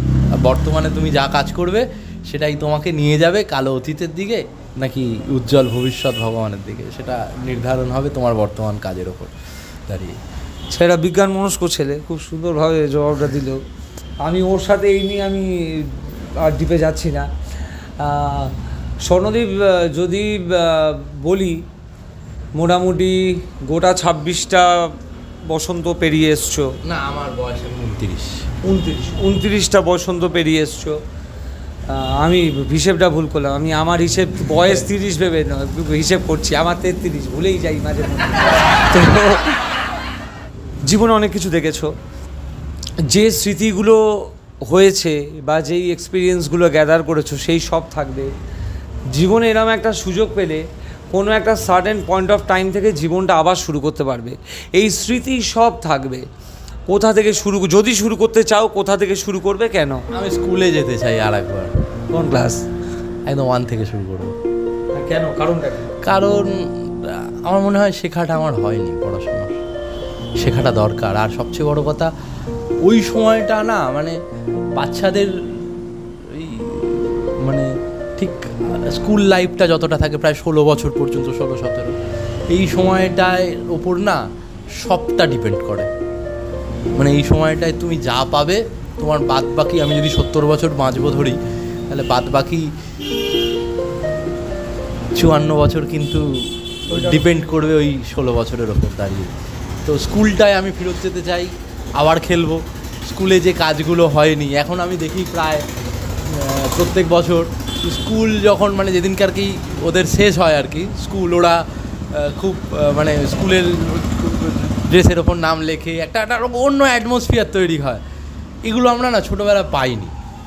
হ্যাঁ, এগুলো খুব ফিরে পেতে ইচ্ছা করে। এখনও আমি তোমার দোকানের ঠিক উল্টো দিকে, ফুচকা বাজার একদম উল্টো দিকেই আমার পুরনো স্মৃতি স্কুল আমি দেখতে পাচ্ছি।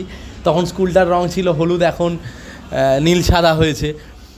সেই হলুদ রঙের স্কুল বাড়িটার মধ্যে আমাদের প্রত্যেকটা ক্লাসরুম, প্রত্যেকটা বেঞ্চ, প্রত্যেকটা গাছ, হ্যাঁ আমাদেরকে সেই স্মৃতিগুলো, প্রত্যেকটা ব্যালকানি। আমরা স্কুলে এই সময়, আজকে স্কুলে দেখলাম স্পোর্টস হচ্ছে, এই সময় আমরা যখন স্কুলে পড়তাম ক্লাস বাঙ্ক করে আমরা 2তলা বা 3তলার ছাদে দাঁড়িয়ে স্পোর্টস হচ্ছে, স্কুলের হোক বা যাই হোক, আমরা সেই সময় কিন্তু মাঠে খেলা হচ্ছে। মানে আমাদের পড়ার দিকে যত না মন, বেশিরভাগ দেখবে আমরা যখন 6-7-এ যারা পড়েছি, তুমিও তো আমাদের স্কুলের স্টুডেন্ট, আমাদের 2তলা 3তলায় আমাদের রুমগুলো ছিল এবং জানলা দিয়ে কিন্তু মাঠটা বেশ দেখা যেত। আমরা ওইখান থেকে আমাদের স্কুলে স্যার বোর্ডে কী লেখাচ্ছে যা না নজর থাকতো, সবচেয়ে বেশি নজর থাকতো আমাদের বোর্ডের মাঠের দিকে, মাঠে কি খেলা হচ্ছে না হচ্ছে। হ্যাঁ, এবং ঘন্টা পড়া মাত্রই ঝাউক করে ব্যাগটা গুছিয়ে পরের স্যার এলো কি এলো না বেরিয়ে গিয়ে ওই জানলা দিয়ে ওইখান থেকে আমরা মুখ বের করে খেলা দেখতাম।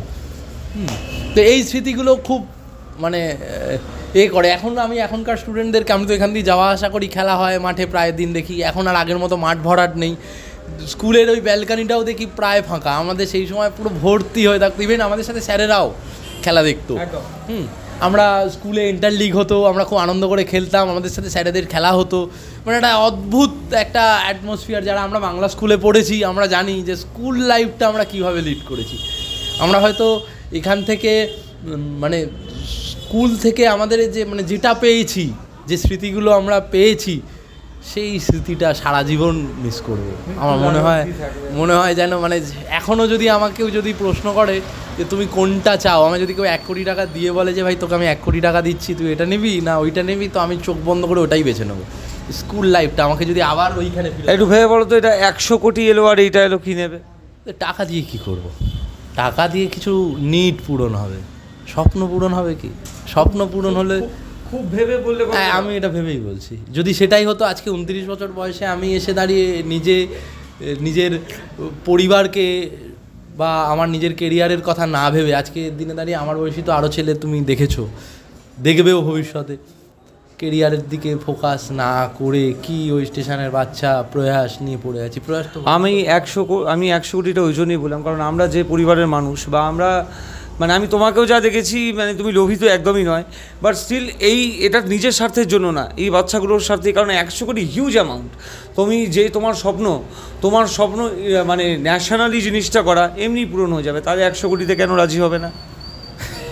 মানে আমি এরকম প্রশ্ন করি না কাউকে, মানে সুন্দর কথার মাধ্যমে উঠে এলো, আমি সেই জন্যই বললাম। একটু ভেবে বলো দেখি। টাকা দিয়ে, আমি আবারও বলছি, টাকা দিয়ে তো দেখো, আমরা যে কাজটা করি সেই কাজটা আমাদের সাথে সাথে আরও অন্যান্য অর্গানাইজেশনও করে, এবং সরকারও তার চেষ্টা অনুযায়ী করছে। একদম যে করছে না তা তো। সরকারি হেল্প পাও তোমরা? না, আমরা পাই না, কিন্তু সরকার তার মতন করে করছে, স্কুল খুলে রেখেছে, করছে। সেটা তার যারা নিয়োগ করা কর্মী রয়েছে তারা কাজ করলো কি করলো না, নট ইস্যু। সরকার একটা ওয়ে তৈরি করে রেখেছে এবং সেখানে তার কিন্তু একটা খরচ আছে এবং সে তাটা করছে। তো পয়সা দেওয়ার পরেও তো সেটা হচ্ছে না, তো এটার জন্য তো মানসিকতা দরকার।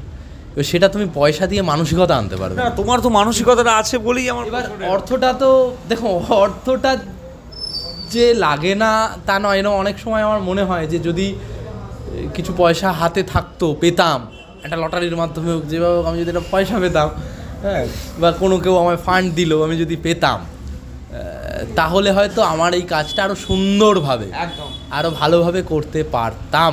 কিন্তু পাইনি বলে আক্ষেপ নেই, ঠিক আছে, পাইনি বলে আমার আক্ষেপ নেই। আমি এর সাথে সাথে আরও একটা জিনিস হবে, অর্থই কিন্তু অনর্থের মূল, ঠিক আছে। অর্থই আমাদের মধ্যে লোভ তৈরি করে। সেই লোভটা থেকে যতক্ষণ মুক্ত আছি, যতক্ষণ পকেটে টাকা নেই, আজকে যেই পকেটে টাকা থাকবে, আমি গাড়ি নিয়ে এলাম প্ল্যাটিনা 110 সিসির, কালকে হয়তো আমি বুলেট নিয়ে আসবো, ঠিক আছে।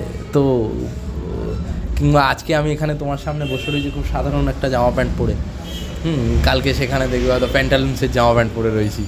তো অর্থই অনর্থ, সেই লোভটা কিন্তু, অর্থ এমন একটা জিনিস না, লোভ সম্বরণ করা যায় না। আমাদের হাতে যদি 500 টাকা হঠাৎ করে চলে আসে না, আমরা কিন্তু 500 টাকা দিয়ে কি ভালো কাজ করব এটা ভাবি না, 500 টাকাটা দিয়ে কী খরচা করব।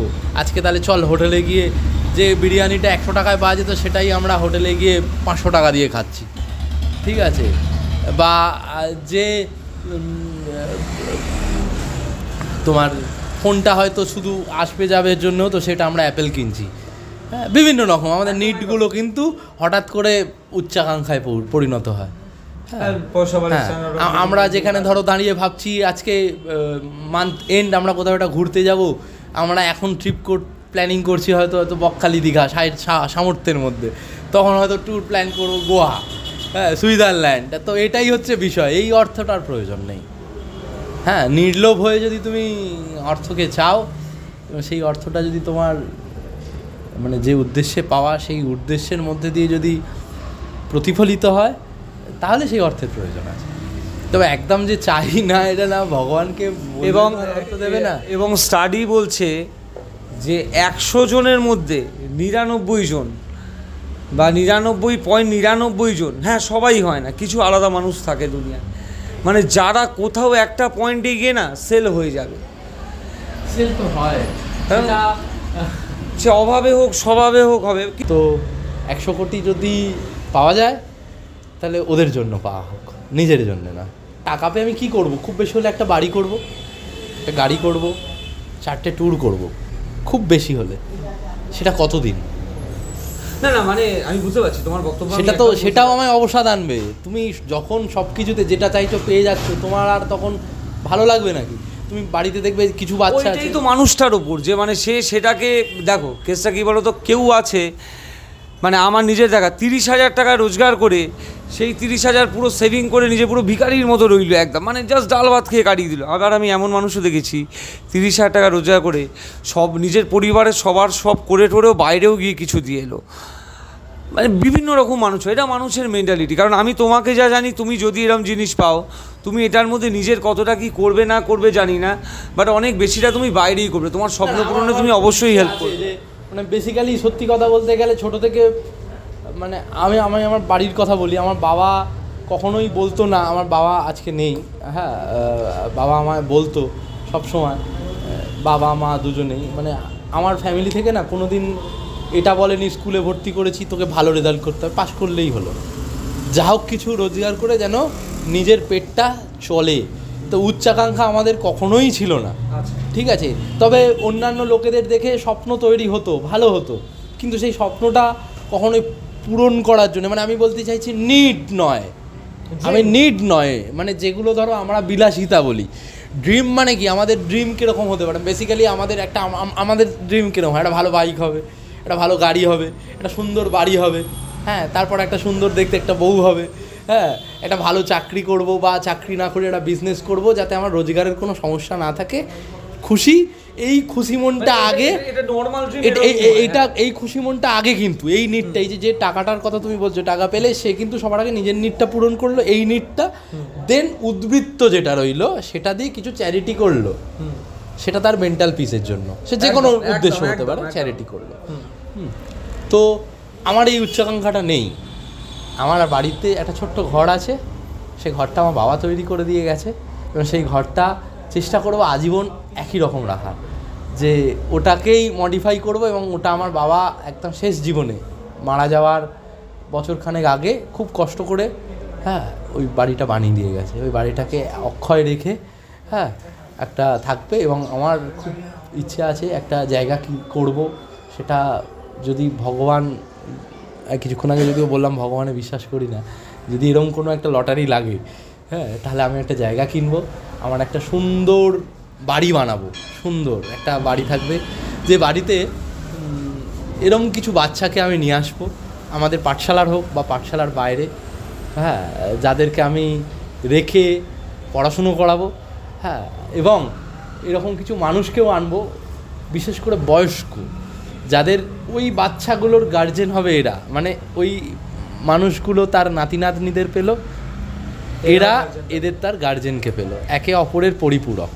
এবং এখান থেকে একটা সুন্দর, মানে দুজনের মধ্যে একটা মেলবন্ধন তৈরি হলো, এবং এটাকে একটা দৃষ্টান্ত তৈরি করে এটা মাল্টিপল, মানে আমি একটা করলে এটা আরও টুকটুক করে করে করে করে তৈরি করলাম। তো এইরকম একটা খুব ইচ্ছে আছে, প্রয়াসকে সামনে রেখেই করার ইচ্ছে আছে, অন্য কোনো কিছুকে নয়। কারণ আমি পলিটিক্সে সরাসরি আসতে চাই না, আসার ইচ্ছেও নেই। আমি কিন্তু আমি পলিটিক্যাল মেন্টালিটির ছেলে। এক সময় আমার বলতে আপত্তি নেই, এখনও করি, আমি মনে প্রাণে বামপন্থায় বিশ্বাস করি, এবং রুলিং, মানে আমাদের যে পলিটিক্যাল বামপন্থা মতাদর্শে যেসব পলিটিক্যাল দলগুলো রয়েছে তাদের ঝান্ডাও আমি বহুবার কাঁধে নিয়েছি, এবং তাদের হয়ে ভোটের এজেন্ট হয়েছি, সব করেছি। সেটা থেকে আস্তে আস্তে আমি নিজেকে সরিয়ে নিচ্ছি, ওখান থেকে বেরিয়ে আসবো না। পলিটিক্স, আমি যেটা বুঝলাম, পলিটিক্স দিয়ে হবে না, আগে মানুষ তৈরি করতে হবে, এবং সেটা একসাথে বৃহত্তর কোনো পরিবর্তন হয় না, ক্ষুদ্রতর পরিবর্তন হয়, যে পরিবর্তনের রেশ আগামী দিনে বৃহত্তরতে পরিণত করে। আজকে তুমি যদি খেয়াল করে দেখো, আমরা যত যত বড় মনি ঋষিকে দেখেছি বা বড় বড় মানুষকে দেখেছি, বড় বড় পরিবর্তন দেখেছি, সেটা কিন্তু প্রথমে ক্ষুদ্রতর জায়গা থেকে আসে, যেটার আঁচ বৃহত্তরভাবে প্রতিফলিত হয়। তো এরকম একটা ক্ষুদ্রতর প্ল্যাটফর্ম আমরা তৈরি করতে চাই প্রয়াসের মাধ্যমে, যে প্ল্যাটফর্ম থেকে আগামী দিনে যাতে একটা সুন্দর মানসিকতার মানুষ তৈরি করতে পারি, সেরকম একটা মানে মডেল রাজপুর, মডেল সোনারপুর আমরা যেন তৈরি করতে পারি, যেখান থেকে প্রত্যেকটা মানুষ নির্লোভী হবে। এখন যে প্রজন্ম রয়েছে তাকে আমি নির্লোভ আনতে পারবো না, ক্ষমতা নেই, কিন্তু আগামী প্রজন্ম যারা আসছে তাদেরকে যদি চর্চায় রাখি, তাদের যদি একটা ভালো পরিবেশ দিই নিজের ক্ষমতার মধ্যে, তাহলে তারা হয়তো নির্লোভী হবে। আমি যে বাচ্চাগুলোকে নিয়ে এখন কাজ করছি, এই বাচ্চাগুলোর অনেকের মধ্যে আমরা কিছু জিনিস প্রতিষ্ঠা করার চেষ্টা করছি, ওদেরকে ত্যাগ শেখাচ্ছি এখন থেকে, যে জীবনে বাঁচতে গেলে নিজের প্রয়োজন যতটুকু, তার বাইরে দরকার নেই, সেটা তুমি বিলিয়ে দাও। আমার প্রয়োজন যদি হয়, আমি একটা গাছে গেলাম আম পাড়বো বলে, আমার পেটে জায়গা আছে দুটো আম খাওয়ার, আমি এক গাদা আম পেড়ে নিয়ে গিয়ে বাড়িতে নিয়ে গিয়ে রেখে দিয়ে পচালাম, আমার প্রয়োজন নেই। আমার দুটো আম আমি পারলাম, খেলাম, আবার যদি কাল খিদে পায় আবার গিয়ে দুটো আম পারবো। আমি রোজ রোজ আমার পেট ভর্তি করার আমার প্রয়োজন নেই। আমার যতটুকু দরকার এতে খুশি থাকা যায়, যথেষ্টভাবে থাকা যায়। মেন দিনের শেষে আমি তো একটা জিনিস বুঝতে পারি না, রাত্রেবেলা আমরা প্রত্যেকেই আয়না আছে আমাদের বাড়িতে, সাধারণত আয়নায় আমরা মুখ দেখি কোথাও বেরোনোর সময়, চুলটা ঠিক করে নিলাম, ভালো লাগছে কি না, কিন্তু আয়নায় কি শুধু এই জন্যে মুখ দেখা উচিত? আয়নায় নিজেকে দেখা উচিত। আমরা সবসময় বলি, বড় বড় অ্যাস্ট্রোলজাররা বলে, দেখবে যে আয়নায় সবার প্রথম নিজেদেরকে দেখো। নিজেদের কি দেখবে? পোশাক নয়, ফেস।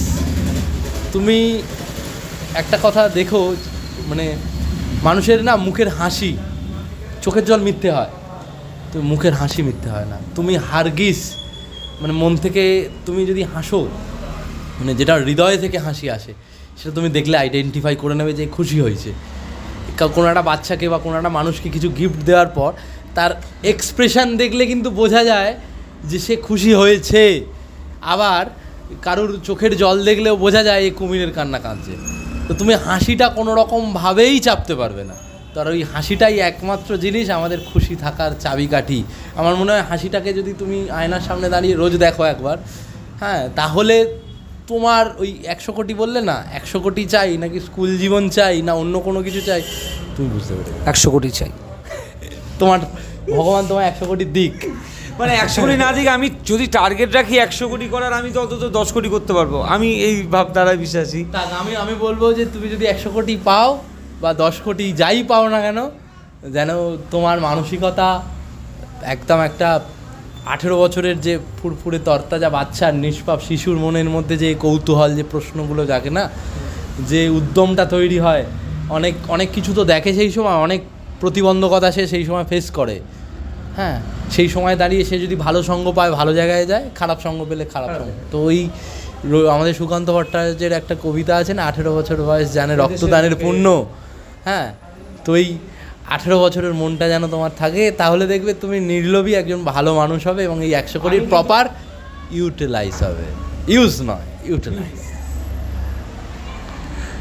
স্বর্ণদীপকে আজকের আমাদের শেষ প্রশ্ন, এবং অনেক বেশ প্রসঙ্গ উঠে এলো, যে প্রসঙ্গগুলো আসে না আমাদের পডকাস্টে সচরাচর, তো ভালোই বেশ লাগলো স্বর্ণদীপ। এবং আজ আমাদের শেষ প্রশ্ন একদম অফিসিয়ালি, যে ফুচকাবাজ নিয়ে স্বর্ণদীপ কী বলবে? এসছো কয়েকবার, বেশ কয়েকবার এসেছি, ফুচকা খেতে খুব ভালো লাগে। আমি একটা সাজেশান দিতে চাই তোমাদের, যে এরকম একটা, তোমরা তো অনেক ওয়াল করেছো, সেই ওয়ালে যদি এরকম একটা কিছু রাখা যায় যেখানে মানুষ, তোমার এখানে যে কাস্টমাররা ভিজিট করছে বা ভিজিটাররা আসছে, তাদেরকে কোনো একটা প্ল্যাটফর্ম দেখানো ওয়ে, হ্যাঁ, সেটা তারা স্বতঃস্ফূর্তভাবে কিছু একটা করলো, এরকম যদি কিছু সম্ভব হয়। ধরুন আজকে আমি তোমার দোকান থেকে একটা 20 টাকা দিয়ে কিছু একটা খেলাম, হ্যাঁ, তার সাথে একটা ড্রপ বক্স রইলো তোমার এখানে, সেটা অ্যাপ্রোচ করার জন্য তোমার ইস্যু যে সেটা তাকে দিতেই হবে, এই একটা অ্যাপ্রোচ করা রইলো। আমি দেখিয়ে দিলাম, সেখানে গোদা বাংলায় লেখা রয়েছে বা ইংরেজিতে লেখা রয়েছে যে যারা পায় না তাদের জন্য কিছু দিন, অথবা নিজে দিন। কেউ দিলেও একটা টাকা, 10 টাকা, এই টাকাটা পুরো মান্থলি যে কালেকশানটা হলো সেই টাকা দিয়ে তুমি তোমার ফুচকাবাজ থেকে একটা সোশ্যাল কাজ করো। সেতে যদি আমার সারা মাসে 100 টাকা কাজ হয়, তাহলে আমি 100 টাকা দিয়ে, হ্যাঁ, কোনো একটা গরিব মানুষকে একদিনই খাওয়ালাম। এইটুকু আমার একটা সাজেশান রইলো। আমি ওপেনলি বলছি, যেদিন ইচ্ছে যখন ইচ্ছে এনে রাখো, যেখানে খুশি বসিয়ে দাও। না, এটা তুমি করো, আমি বক্সটা তোমায় গিফট করতে পারি। দাও, বক্সটা দাও, আমি বসিয়ে দিচ্ছি, তুমি নিজের হাতে লিখে দাও।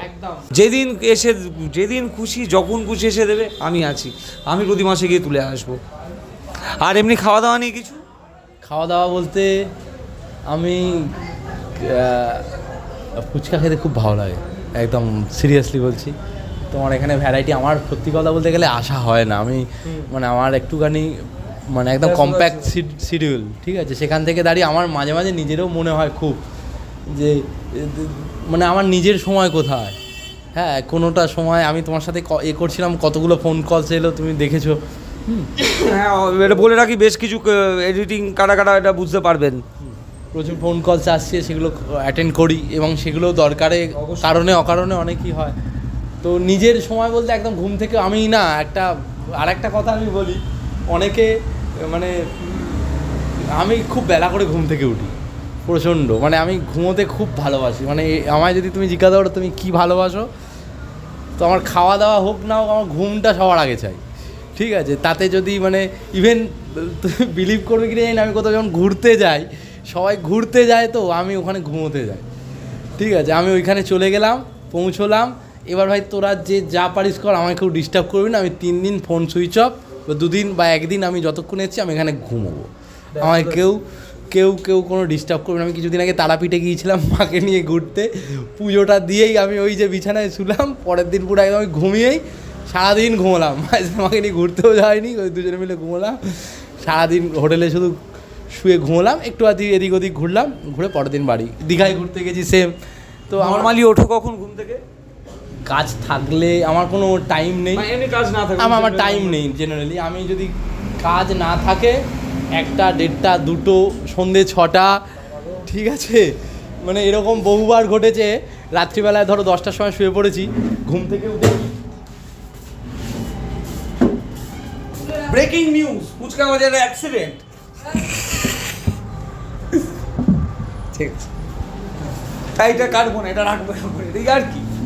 তো যেটা হচ্ছে কি এরকম বহুবার হয়েছে, আমি ঘুম থেকে সকালবেলা 10টার সময়, রাত্রিবেলা 10টায় শুয়েছি, হ্যাঁ, সন্ধেবেলায় মানে দুপুরবেলায় ঘুম থেকে উঠেছি, জাস্ট একটু গিয়ে উঠলাম, ব্রাশ করলাম, খেলাম, স্নান করলাম, আবার শুয়ে সন্ধে থেকে রাত অবধি কাটিয়ে খেয়ে দিয়ে আবার, মানে আমার স্ট্রেস আছে জীবনে, মানে প্রচুর পরিশ্রম করি, পরিশ্রম মানে শারীরিকটা নয়, মানসিকভাবে অনেক পরিশ্রম হয়। তো আমি ঘুমোই যখন একটা নতুন ডে পাই, আমি নতুন করে ভাবার একটা উদ্যম পাই এবং ঘুমটা আমাকে অনেকটা চার্জ করে। তো সুতরাং আমার কোনো বাঁধা ধরার টাইম নেই। আমার যখন যদি আমার ভোর 6টায় ওঠার থাকে 6টায় উঠে যাই, যদি 5টায় ওঠার থাকে উঠে যাই, এবং সেক্ষেত্রে কিন্তু আমার মানে উঠতে আমার যারা টিমমেট আছে, যখন আমরা ধরো কোনো প্রোগ্রামে যাই ভোর 5টায় ওঠা থাকে, ওদের সবার ভয় থাকে যে আমার ডাকনাম ভোঁদু, তো ভোঁদা নিশ্চয়ই উঠতে পারবে না, পারবে না ডেফিনেটলি, কিন্তু বরাবরই আমি উঠে যাই, আমি রেডি হয়ে নিই, হয়তো পৌঁছোতে লেট হয়ে যায়, রাস্তায় যেতে গিয়ে ওর সাথে দেখা হয়ে গেল টাইম, কিন্তু আমার ঘুম থেকে ওঠাটা আমার বাধা হয়ে দাঁড়ায় না আমার এই ধরনের কাজের ক্ষেত্রে, বিশেষ করে সোশ্যাল কাজের ক্ষেত্রে। আর মানে এমনি সময় ধরুন আমার যদি 6টায় ঘুম ভেঙে যায়, আমার উঠতে ইচ্ছা করলো না, কিন্তু কেউ যদি একটা ফোন করে বলে যে ভাই আমার এটা দরকার আছে বা এই বিপদে পড়েছি, সে আমি যত রাতেই শুই বা কিছুক্ষণ আগে শুই, আমার ঘুম বা ক্লান্তিটা আমার দূর হয়ে যায়, আমি চলে যেতে পারি।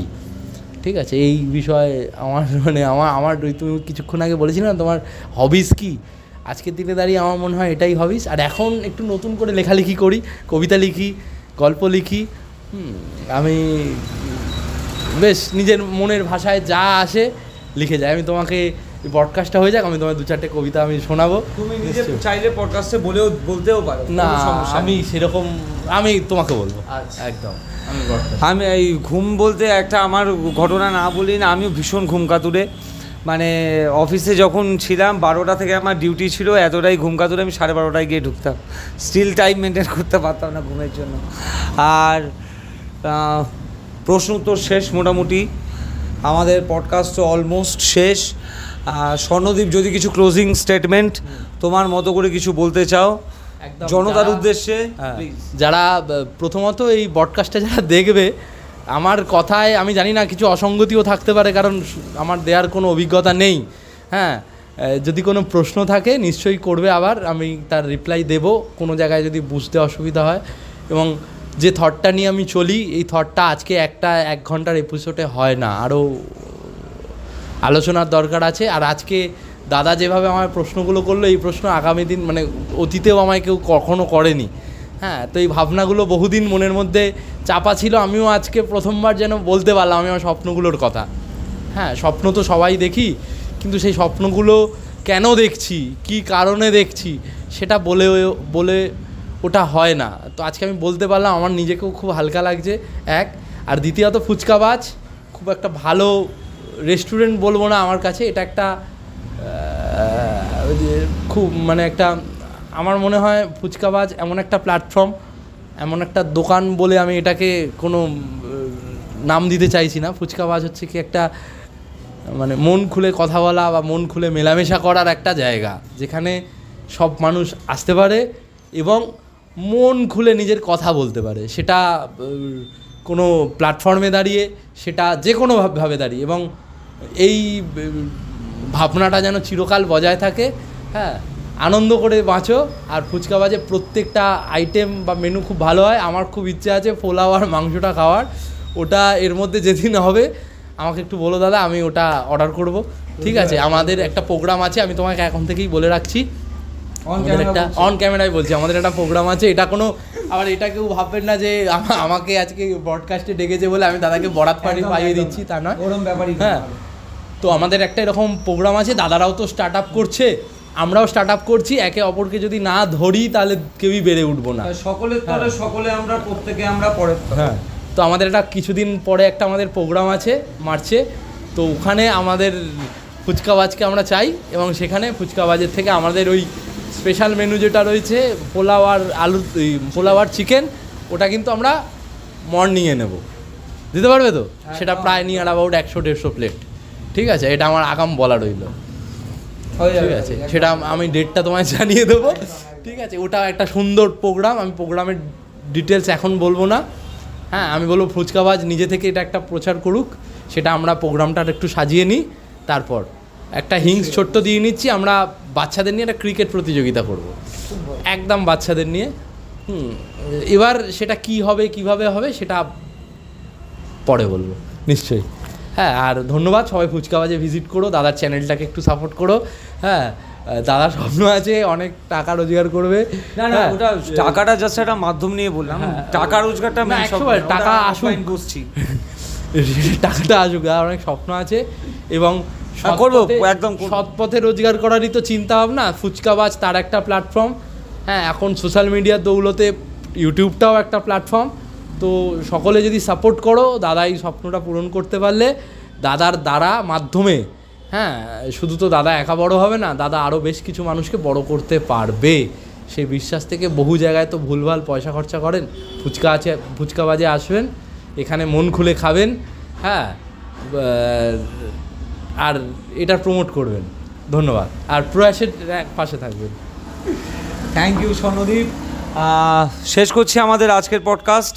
খুব ভালো আলোচনা হলো স্বর্ণদীপের সাথে, এবং ইচ্ছা রইল ইন ফিউচার আবার কখনো বসার, যেটা ওপেনলি বলছি। প্রয়াস আর একটু বড়ো জায়গা যাক, আমরাও চেষ্টা করি নিজেদের আর একটু বাড়ানোর। আবার কখনো বসবো। সবাই ভালো থাকবেন, ফুচকাবাজ পডকাস্ট দেখতে থাকবেন। Till then, by.